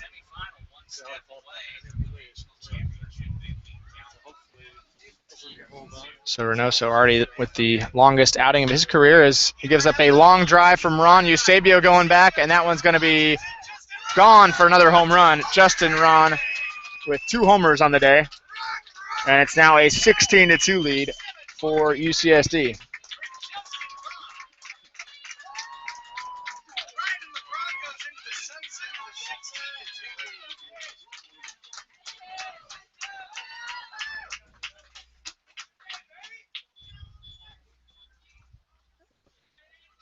And with no outs in the inning after that leadoff solo shot, it's going to be Brett Levy stepping to the plate.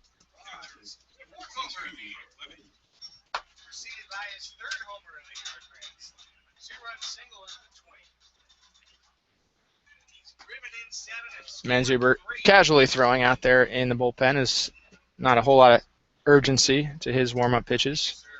Broncos still trying to get some more outs out of Reynoso. Gets an off-speed pitch in there for strike one. Evens the count to Brett Levy. Certainly with as much success as the Broncos have had this year, you hate to see it end it in this way.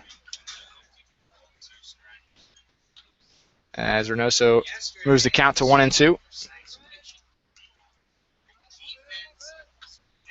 Still 9 outs, though, left to work with for the Broncos offense. They certainly can go out fighting, despite the 14-run difference right now, as Reynoso missing low with that pitch. 2 balls, 2 strikes.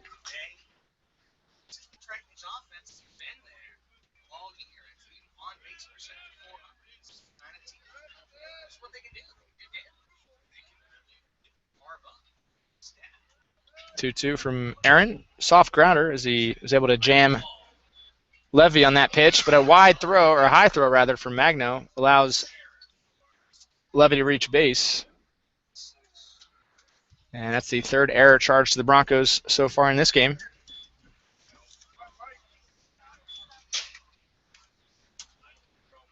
And the disappointing performance continues for the Broncos right now as they've allowed a free base runner in Levy. Turning things over to Michael Mann, right-handed hitting first baseman. Productive day so far, 4 for 4.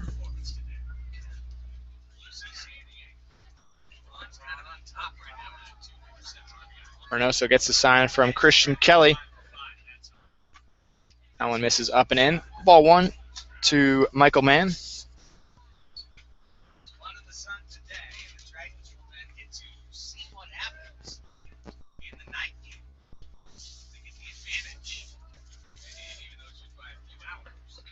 Here's the 1-0 pitch. Curveball in there for strike 1. Broncos started their season with a 10-game winning streak. And now they're in danger of ending the year with a 4-game losing streak. As the 1-1 from Reynoso swung on and missed, Michael Mann falls behind in the count 1-2.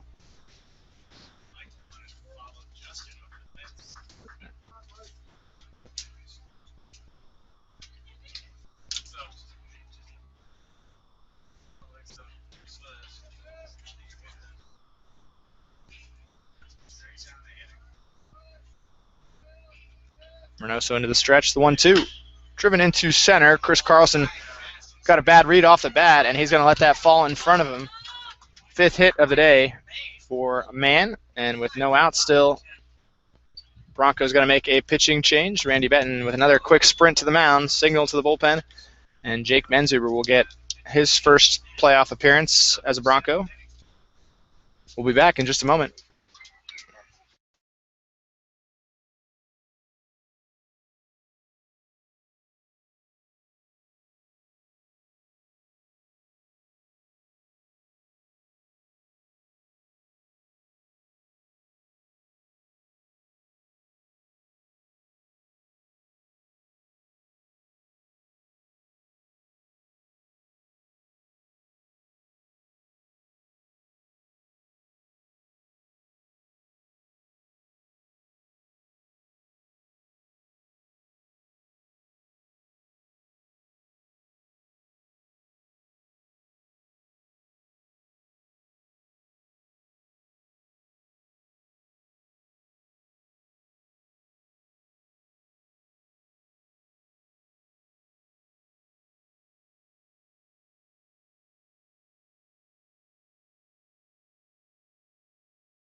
Jake Menzuber making his first playoff appearance in his redshirt freshman season.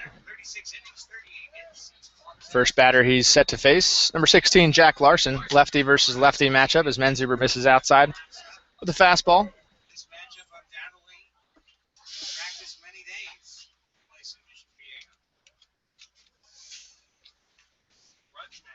Menzuber gets another sign from Christian Kelly. Takes a peek at the runner at second. Goes to the plate with a 1-0. In there for strike 1.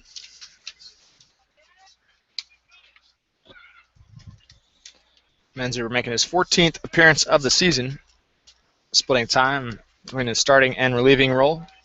7 starts, 36 innings pitched. Another curveball in there for a strike.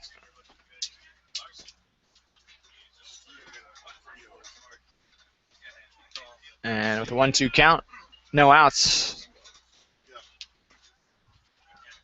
See what kind of start Menzuber can get off to in his relief outing here. 1-2, misses outside, 2 balls, 2 strikes. Jake with 17 walks, not a big strikeout pitcher, does have 23, as opposing hitters batting .277 against him.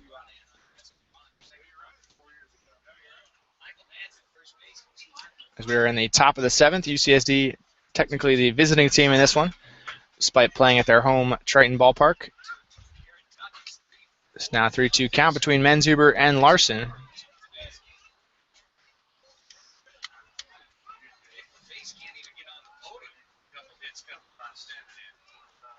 Next pitch from Jake.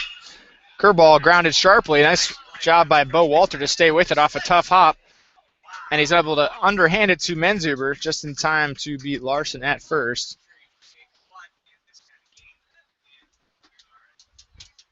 Despite slipping up there at the edge of the outfield grass, Bo stays with it, underhands it to Menzuber, doing a good job of covering first. And a quick 1-out performance from Menzuber, and they're going to go to a senior right-hander in Andy Amaro. So we'll break away once again. 1 out now in the top of the 7th. 16-2 ball game. Broncos trailing.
So a quick outing for Jake Menzuber.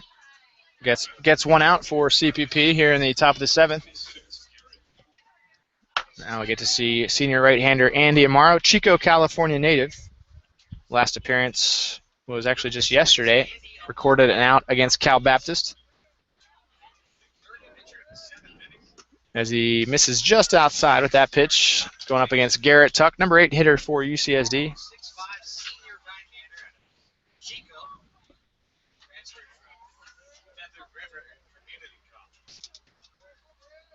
There's the 1-0 from Andy. Fastball swung through by Tuck.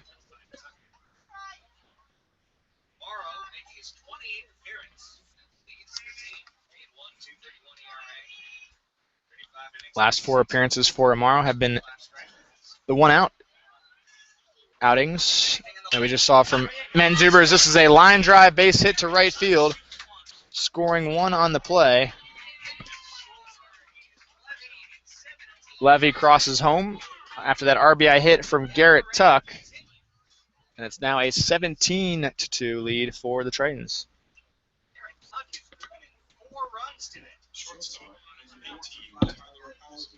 Tyler Hasley coming to bat.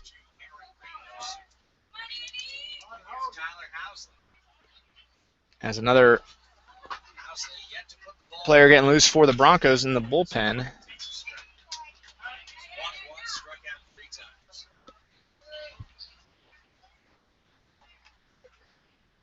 Andy Amaro going up against Housley with 1 out. Runners at the corners, so see if the Broncos can get a ground ball here. Infielders playing straight up, obviously, as their chosen strategy here. As the 0-2. Fastball, strike 3. Andy gets the second out of the inning. Housley goes down looking. And Brandon Shirley will step to the plate for UCSD.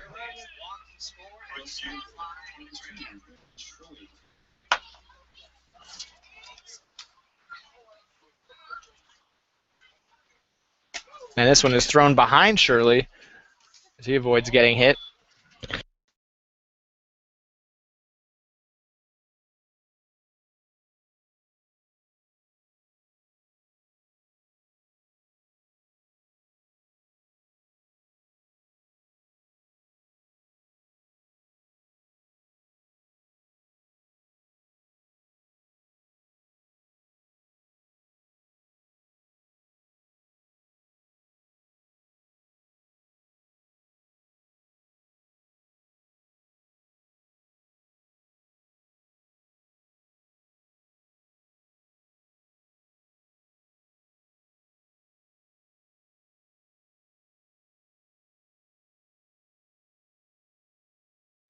Swing and a miss from Shirley. Amaro gets a couple outs here to end the 7th. We'll go to the bottom half of the 7th. Stretch time here at Triton Ballpark. Broncos trailing 17-2.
Eric Merson now on the mound for UCSD, left-hander. Go up against the right-handed hitting Michael Zidek. 5, 6, 7 hitters due up for CPP in this bottom of the 7th. Forgot to catch that Mike Philp entered defensively for the Broncos in that last half inning. So he will be due up 4th. Zidek takes strike 1 from Merson.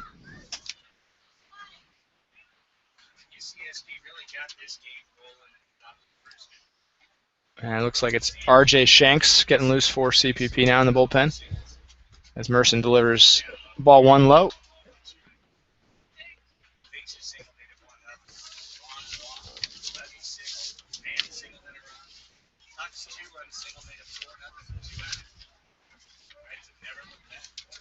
One for Merson. That one misses outside.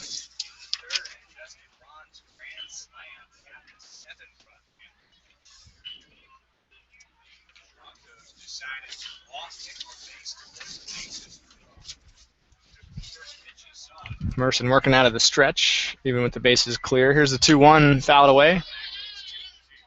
Over the backstop.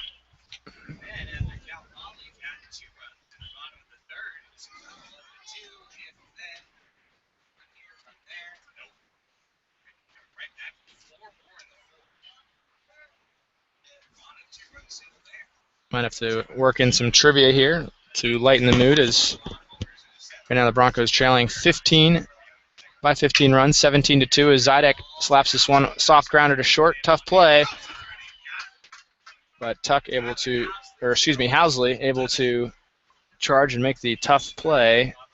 The sharp throw to first is in time to beat Zidek to the bag, and it's now going to be a pinch hitter, number 9, Jason Padlow, coming to the plate.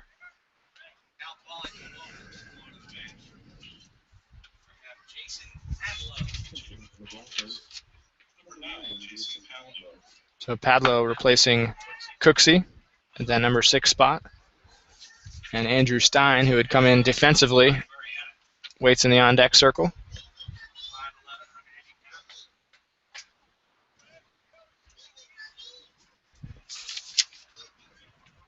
Padlow with a .325 career batting average, playing in his 72nd game as a Bronco. Limited appearances this year, 24. 56 at bats, 18 hits. Just one extra base hit for Jason so far, as he fouls this one away. 1-2 the count.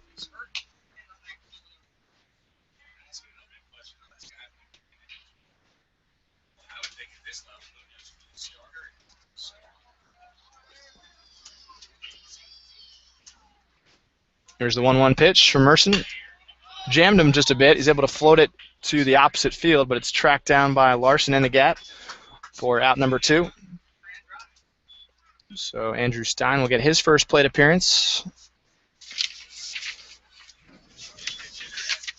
Senior out of Chino Hills. Played alongside teammate Chris Carlson back in high school. Both players going the JC route before transferring to Cal Poly Pomona. Andrew Stein at the plate. Mike Philp waits in the on-deck circle as he replaced Christian Kelly. First pitch swing. Stein pops it up. It's going to carry out of play, though, just past the Cal Baptist Lancers student-athletes waiting for their game. That's set for a 7 p.m. first pitch. Cal Baptist going up against Chico State in the winner's bracket. Stein back into the box. Merson's 0-1. Fastball grounded sharply to third off a couple hops. Tuck throws to first for out number 3. So the Broncos held scoreless once again, and we'll go to the top of the 8th. 17-2 is the score in favor of UC San Diego.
So another pitcher for the Broncos. It's going to be senior right-hander R.J. Shanks.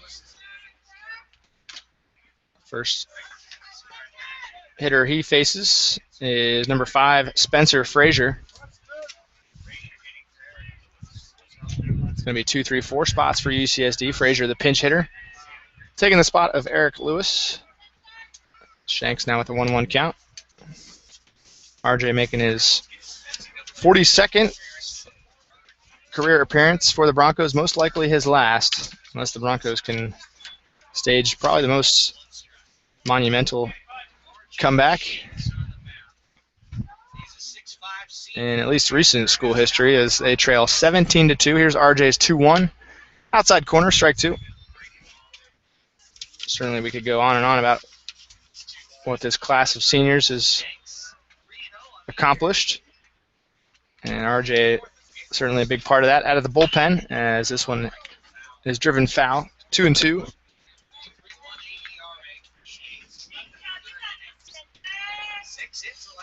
RJ with 30 career innings, 3.30 ERA.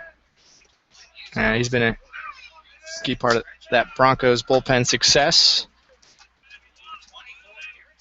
In 2014, joined by fellow seniors Andy Amaro,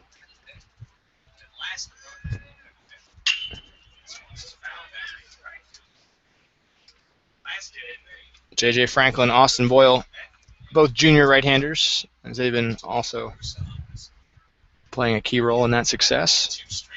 Franklin setting the single-season record in program history for saves with 8. Meanwhile, Boyle's gone 4-0. This one lifted into center field. Chris Carlson makes the catch for out number 1.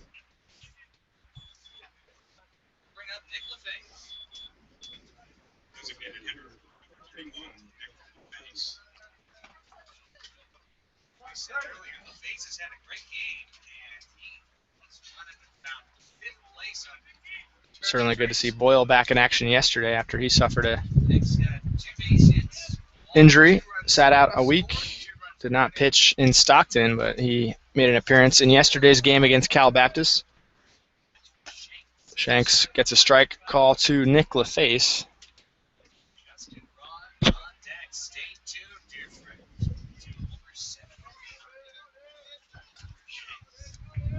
Next pitch from RJ, tapped foul. RJ quickly ahead in the count, 0-2.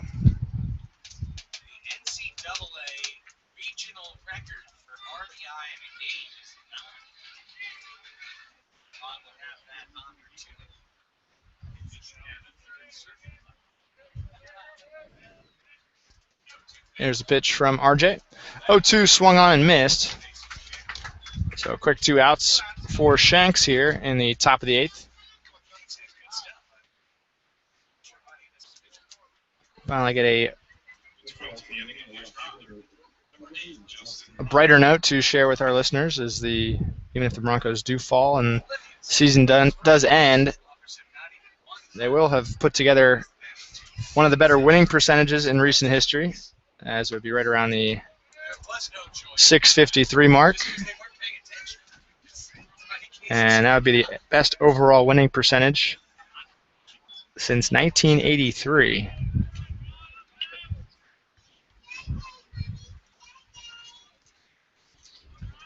Certainly, at least today, though, that's not going to brighten up the Broncos players and coaches' outlook to how this one ended in La Jolla.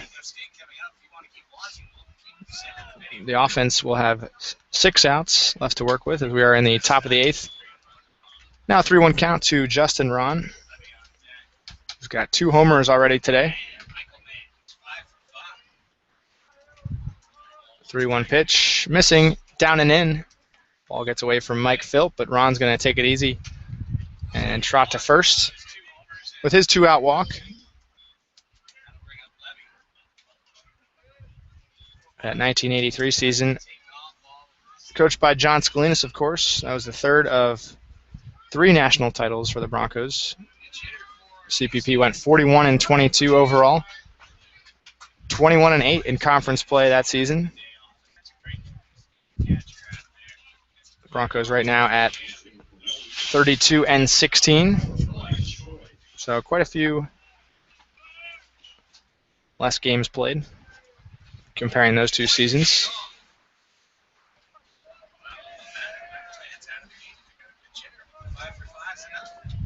Here's RJ's first pitch to pinch hitter number 4, Brian Choi.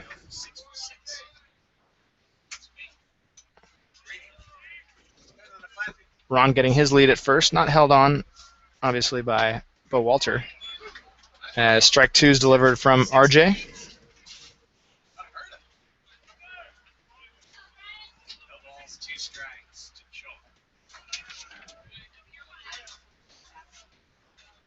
Here's the 0-2. That one misses. Mike Philp able to block that one as Ron holds at first. That one bounced up off his shoulder, I believe. Missed his chest protector, but he'll be okay. Tough junior catcher out of Covina as he'll continue to battle for playing time with Christian Kelly going into next season. As the 1-2 from RJ, Choi waves at it. Able to not cross the plane, so the count moves to 2-2.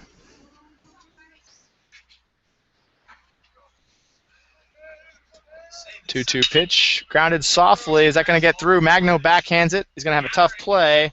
Long throw. Walter tries to scoop it out. I don't know if he would have beaten the runner, though, as Choi reaches first. And it's going to be another pinch hitter for UCSD, number 13, Andrew Hobson. Will enter the game with 2 outs here in the top of the 8th.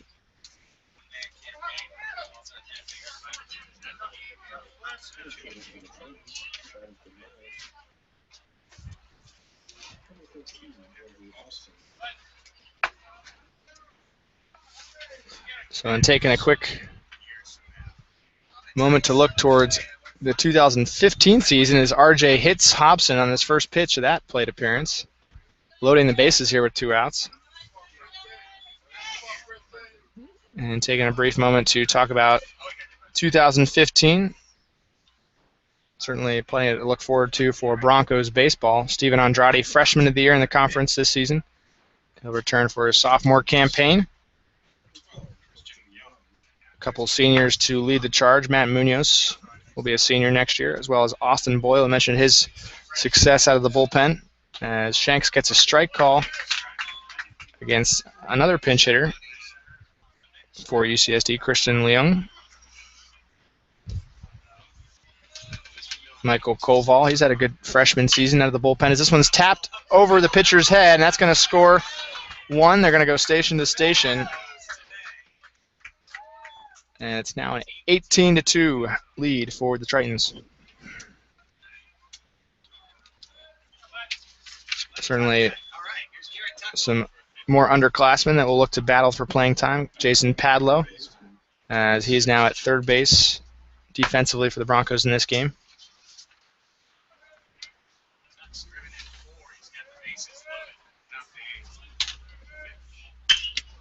As this one is driven into center field, Chris Carlson just a couple steps back, makes the catch for out number 3. Tritons add a run. We're going to the bottom of the 8th. Broncos coming to bat.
Mike Philp getting set for his first plate appearance of the game.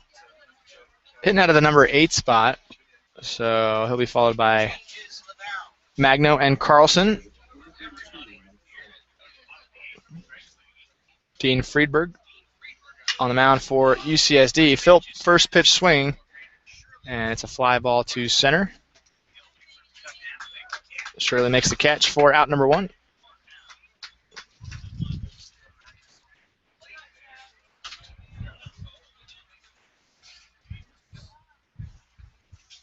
In the last half inning, we're talking about the 2015 campaign for the Broncos. There'll be quite a few spots to fill on the Broncos roster as they lose 10 seniors. As this one's lined past the pitcher, Friedberg luckily is okay as he backs away from that one. Magno with a 1-out base hit.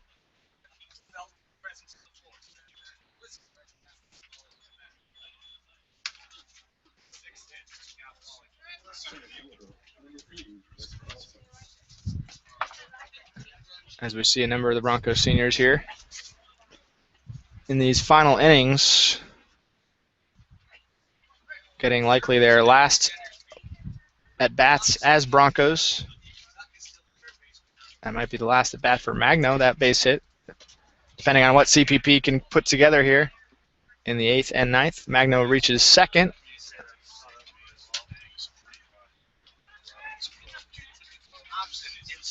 Likely a wild pitch there from Friedberg,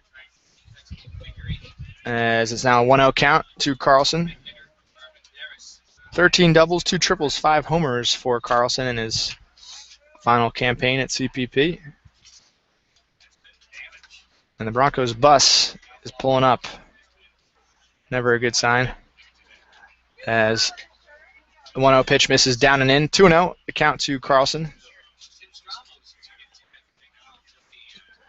With the bus driver not having too much space in the usual parking lot, he's got to wait till the final innings, and he realized that this game is nearing an end. The Broncos looking to extend it just a little bit longer and try to extend their 2014 season. As Friedberg delivers a 2-0. That one's up high, ball 3.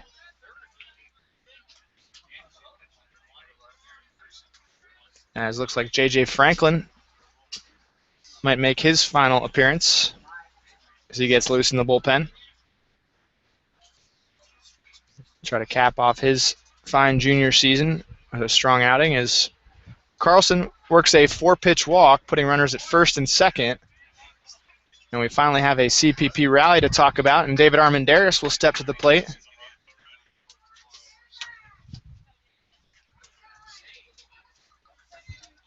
Armendariz has driven a couple hits, including a solo home run. And in his last plate appearance, he had a double off the fence.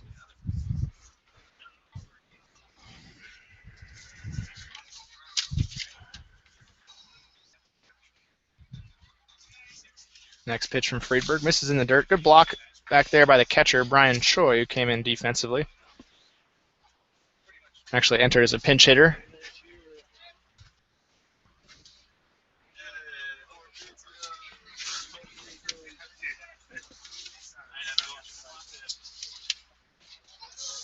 Friedberg gets a sign from Choi. Into the stretch. Takes a peek at the runner at second. In Magno, here's the 1-0. Slider in the dirt. It's going to be another wild pitch. That's going to move the runners on to second and third. Does open up first base in case UCSD wants to avoid playing with fire. And pitching to David Armendariz. They do have a little bit of a cushion, though, a 16-run lead. As Friedberg not a whole lot of appearances for UCSD so far this season. Faring a little bit better against righties. 167 righties are hitting against Friedberg. 333 is the average for left-handed hitters. Here's the 2-0. Popped up. That's going to carry out of play.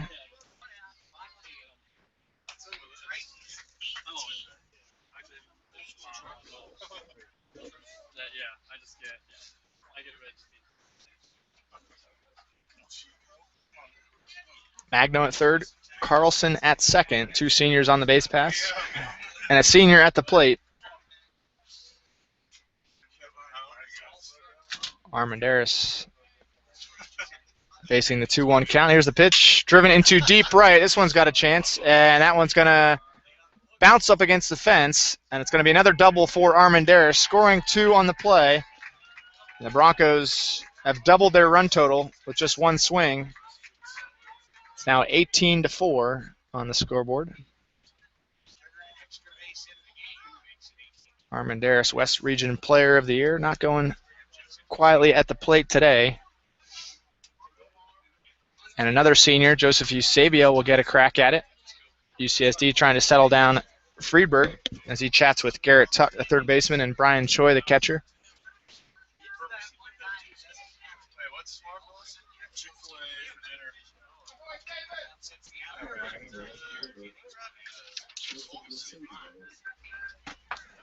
As we are in the bottom of the 8th, Broncos, the home team, despite playing on UCSD's field. Friedberg takes a deep breath, delivers to the plate. Fastball misses just outside, ball 1. I always say just outside, even though it might be a couple feet, but trying to build up the excitement here with an 18-4 ball game. As the 1-0 pitch, driven over the head of the shortstop. That's going to fall for a base hit. They're going to send Armendariz, no throw. And the Broncos with their 3rd run of the inning, making it an 18-5 score.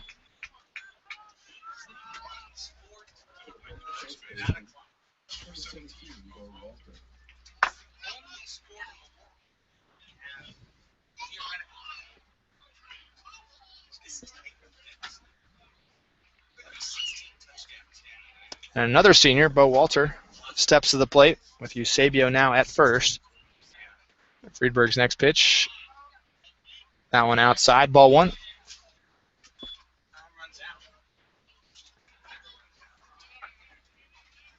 And it's going to be a pinch hitter, it looks like, waiting on deck, Brennan Salgado. As Friedberg makes the 1-0 pitch, missing high, ball 2. As the Broncos try to make a late rally. They're up to 8 hits. 3 defensive errors certainly hasn't helped the Broncos' cause as Friedberg gets a strike over the plate. 2 balls, 1 strike to Bo Walter. Bo's older brother, Donald, in attendance. Donnie played for the Broncos 2012 and 2013. Great baseball family are the Walters as Bo lines this one into right center. That's going to hang up, though, and be caught by Lung. And that'll be out number 2. Number 24, Brennan Salgado, will take his first plate appearance.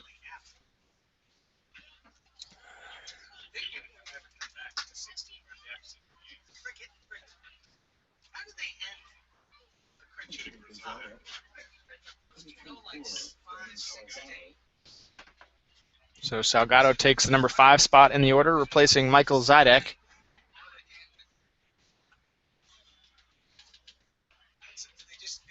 Salgado, a junior out of Glendora. Friedberg delivers a fastball there, strike 1. Fellow third-year waits in the on-deck circle, Jason Padlow.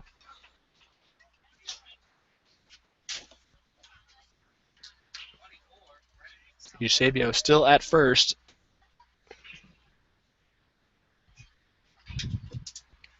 Broncos offense down to their final 4 outs as time is called. Friedberg steps off, tries to get on the same page as Choi.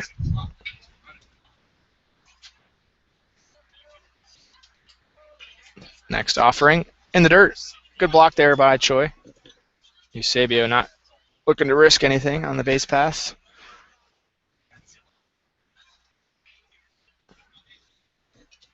Franklin continues to throw heat in the bullpen. He looks like he's ready to go. Anticipating what could be the third out in this 8th inning. The 1-1. Swing and a miss. Salgado falls behind in the count. 1 ball, 2 strikes. I always like to tell the story of opening home series in the 2012 season when Salgado and his former high school teammate Nick Cooksey, both now Broncos obviously, in that same doubleheader against St. Martin's at Scalinas Field, Salgado hit a inside the park home run as he goes down looking here in this game. Salgado had an inside the parker, and Cooksey started a triple play on the same day for the Broncos. But here we're going to the top of the 9th, 18-5 now the score, as J.J. Franklin will enter the game for CPP.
Broncos versus Tritons. We're in the top of the 9th. J.J. Franklin gets first pitch swinging. And a errant throw. Another error on the Broncos, and that'll put Housley at second.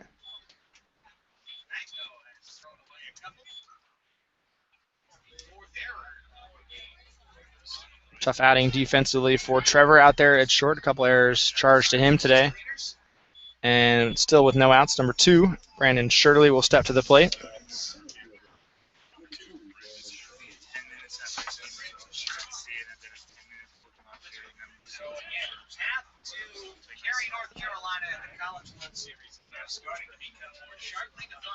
Franklin's pitch in there for strike 1.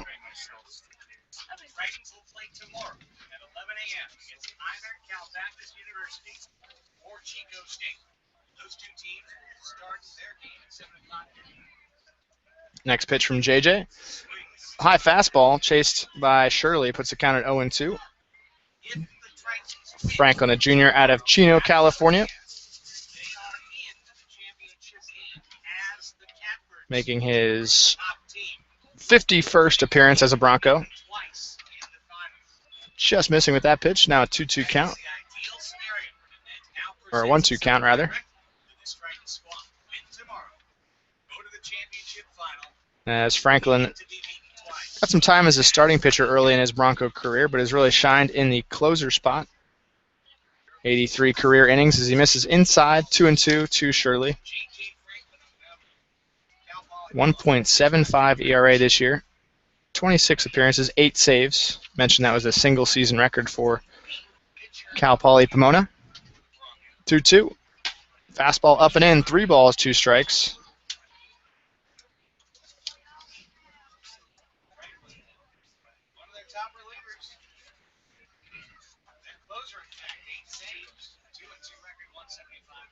Next pitch, foul tipped off the glove of Mike Filt, rolls to the backstop.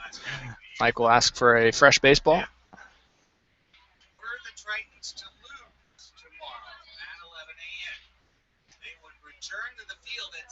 CPP with 5 runs on 8 hits. Those 4 errors, though, certainly not helped, is a 6-pitch walk. Puts Shirley at first base. And brings up Spencer Frazier. Still no outs.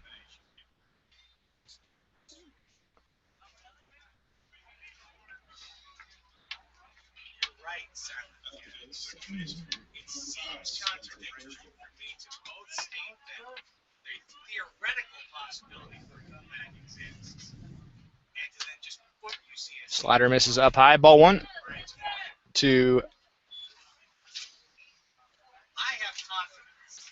Frazier.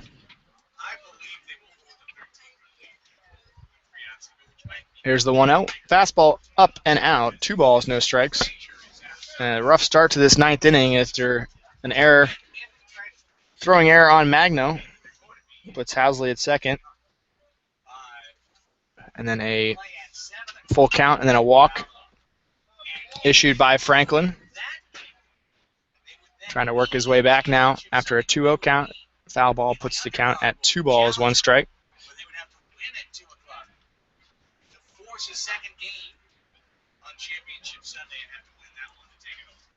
Here's the 2-1. Another ball between Franklin and Frazier.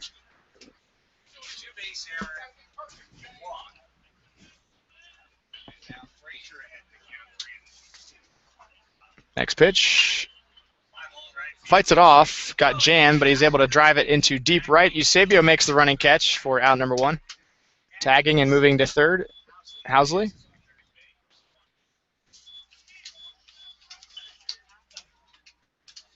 And now with runners at the corners, it'll be DH Nick LaFace.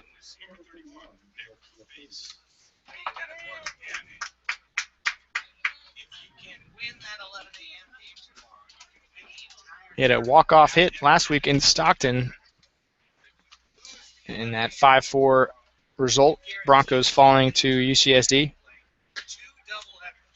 as he takes a strike from Franklin. LaFace ended up being named the most outstanding player of the CCAA championship. Led the Tritons to that tournament title and helped UCSD rise to the number 1 seed. Ooh, and this one's lined off the foot of Franklin. That does not look good as JJ goes down and Broncos get it into the infield. Might have just had to take a moment. He's going to shake it off. Noticeably limping, but got to think he's going to stay in the game. JJ showing his toughness. Talked to the trainer and coach, pitching coach Brett Latchman, signaling to the dugout that he does not need a pitcher to get loose, so JJ should be okay. It was a line drive shot off the shin, I believe. Big round of applause from the fans here at Triton Ballpark, as he'll take a couple pitches to make sure he can land on that foot. Couldn't tell what leg it actually hit him, but because he went down in such a hurry, but he shakes it off.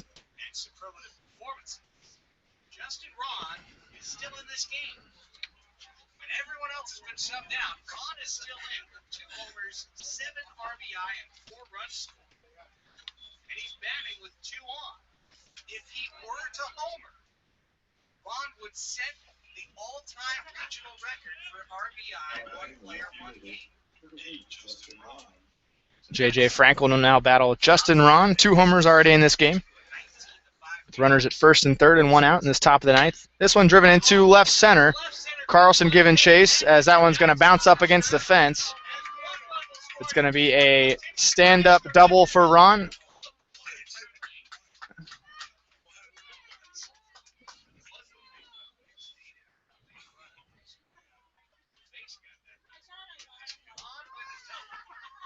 So it's now a 20-5 ball game. Justin Ron at second, LaFace at third.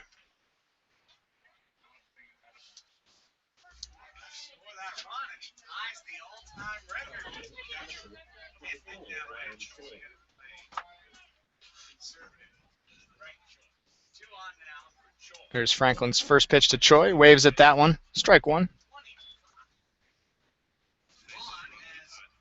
Broncos' most runs allowed this season was 10 going into this game, but that's been doubled here by UCSD. Franklin delivers strike two to Choi.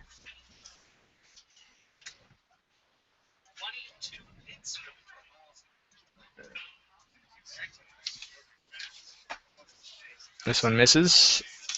1-2.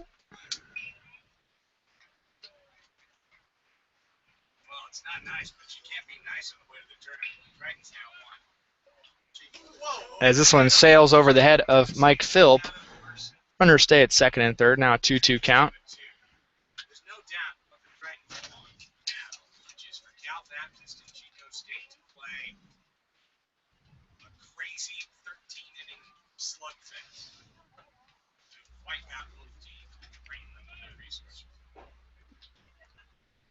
Two-two pitch from JJ. Swing and a miss. Strike three. Puts 2 outs on the board.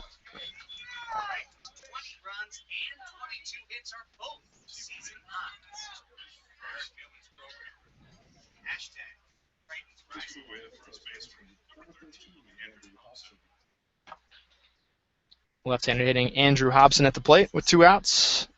JJ's first pitch to him is a fastball in the inside corner. And a sad note of most runs scored by an opponent against the Broncos. Program record of 22. As this is a soft grounder to second. Broncos will keep the Tritons below that total as the third out is recorded. As we go to the bottom of the ninth, Broncos coming to bat.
New pitcher for UCSD as Padlo fights this one off for a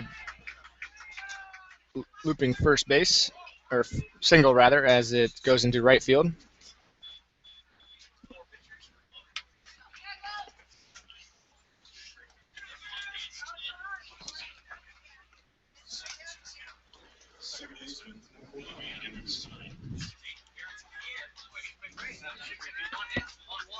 New pitcher for UCSD is Javier Carrillo. Right-hander with a sidearm action as he misses inside. Ball one to Stein.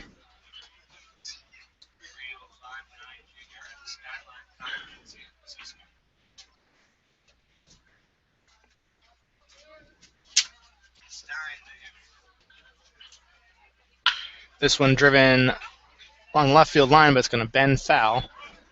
1-1 to count to Stein.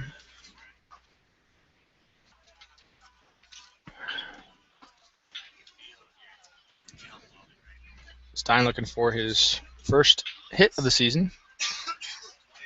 Limited duty for CPP.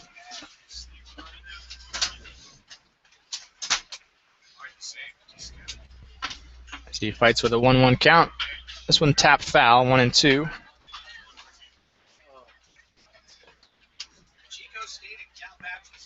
Next game just about 1 hour away from first pitch. Chico State against Cal Baptist, CCAA versus Pac West in that matchup. As Carrillo gets a sign from his catcher, Troy. Goes to the plate with the 1-2, swing and a miss, and Stein is retired for out number 1.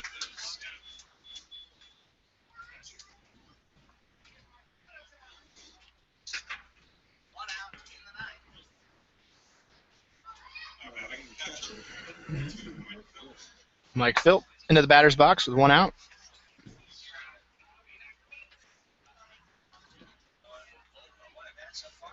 Here's Carrillo's first pitch to him. Misses down and in, ball 1.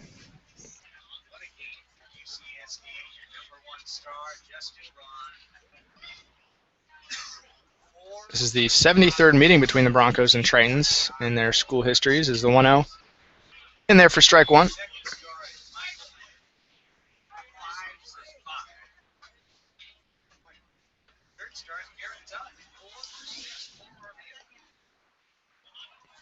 It's been all Tritons, though, in this meeting, despite a couple, actually 3 extra base hits from Armandaris and a couple other good drives from CPP hitters. The Tritons' offense has put up 20 runs and 22 hits. Broncos will be finishing up their year at a record of 32-17. Winning percentage right around .650, and that'll be the best since 1983. So certainly a lot to be proud of for the Broncos baseball program. As a foul tip off the bat of Philp keeps the count at 1-2.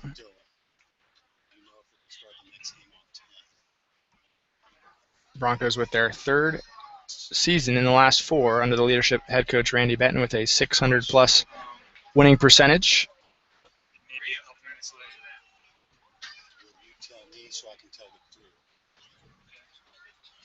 Here's Carrillo's pitch. Popped up as it carries into right field. Caught for out number 2. And now number 9 hitter, Trevor Magno, steps to the plate with 2 outs.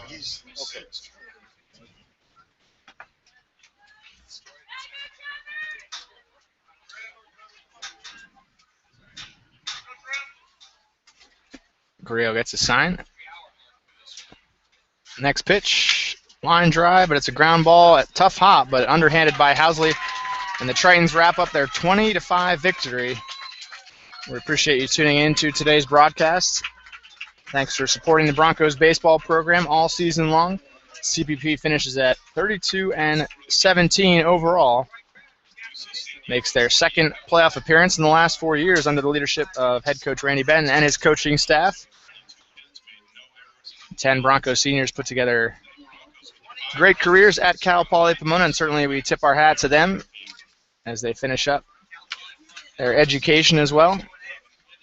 Once again, thanks for tuning in. Hope you enjoy your weekend. And always check the BroncoAthletics.com for updates on all your favorite teams. Also, be sure to read the Poly Post student newspaper and local papers like the Inland Valley Daily Bulletin for all up-to-date coverage on Bronco athletics. Have a great weekend. Go Broncos.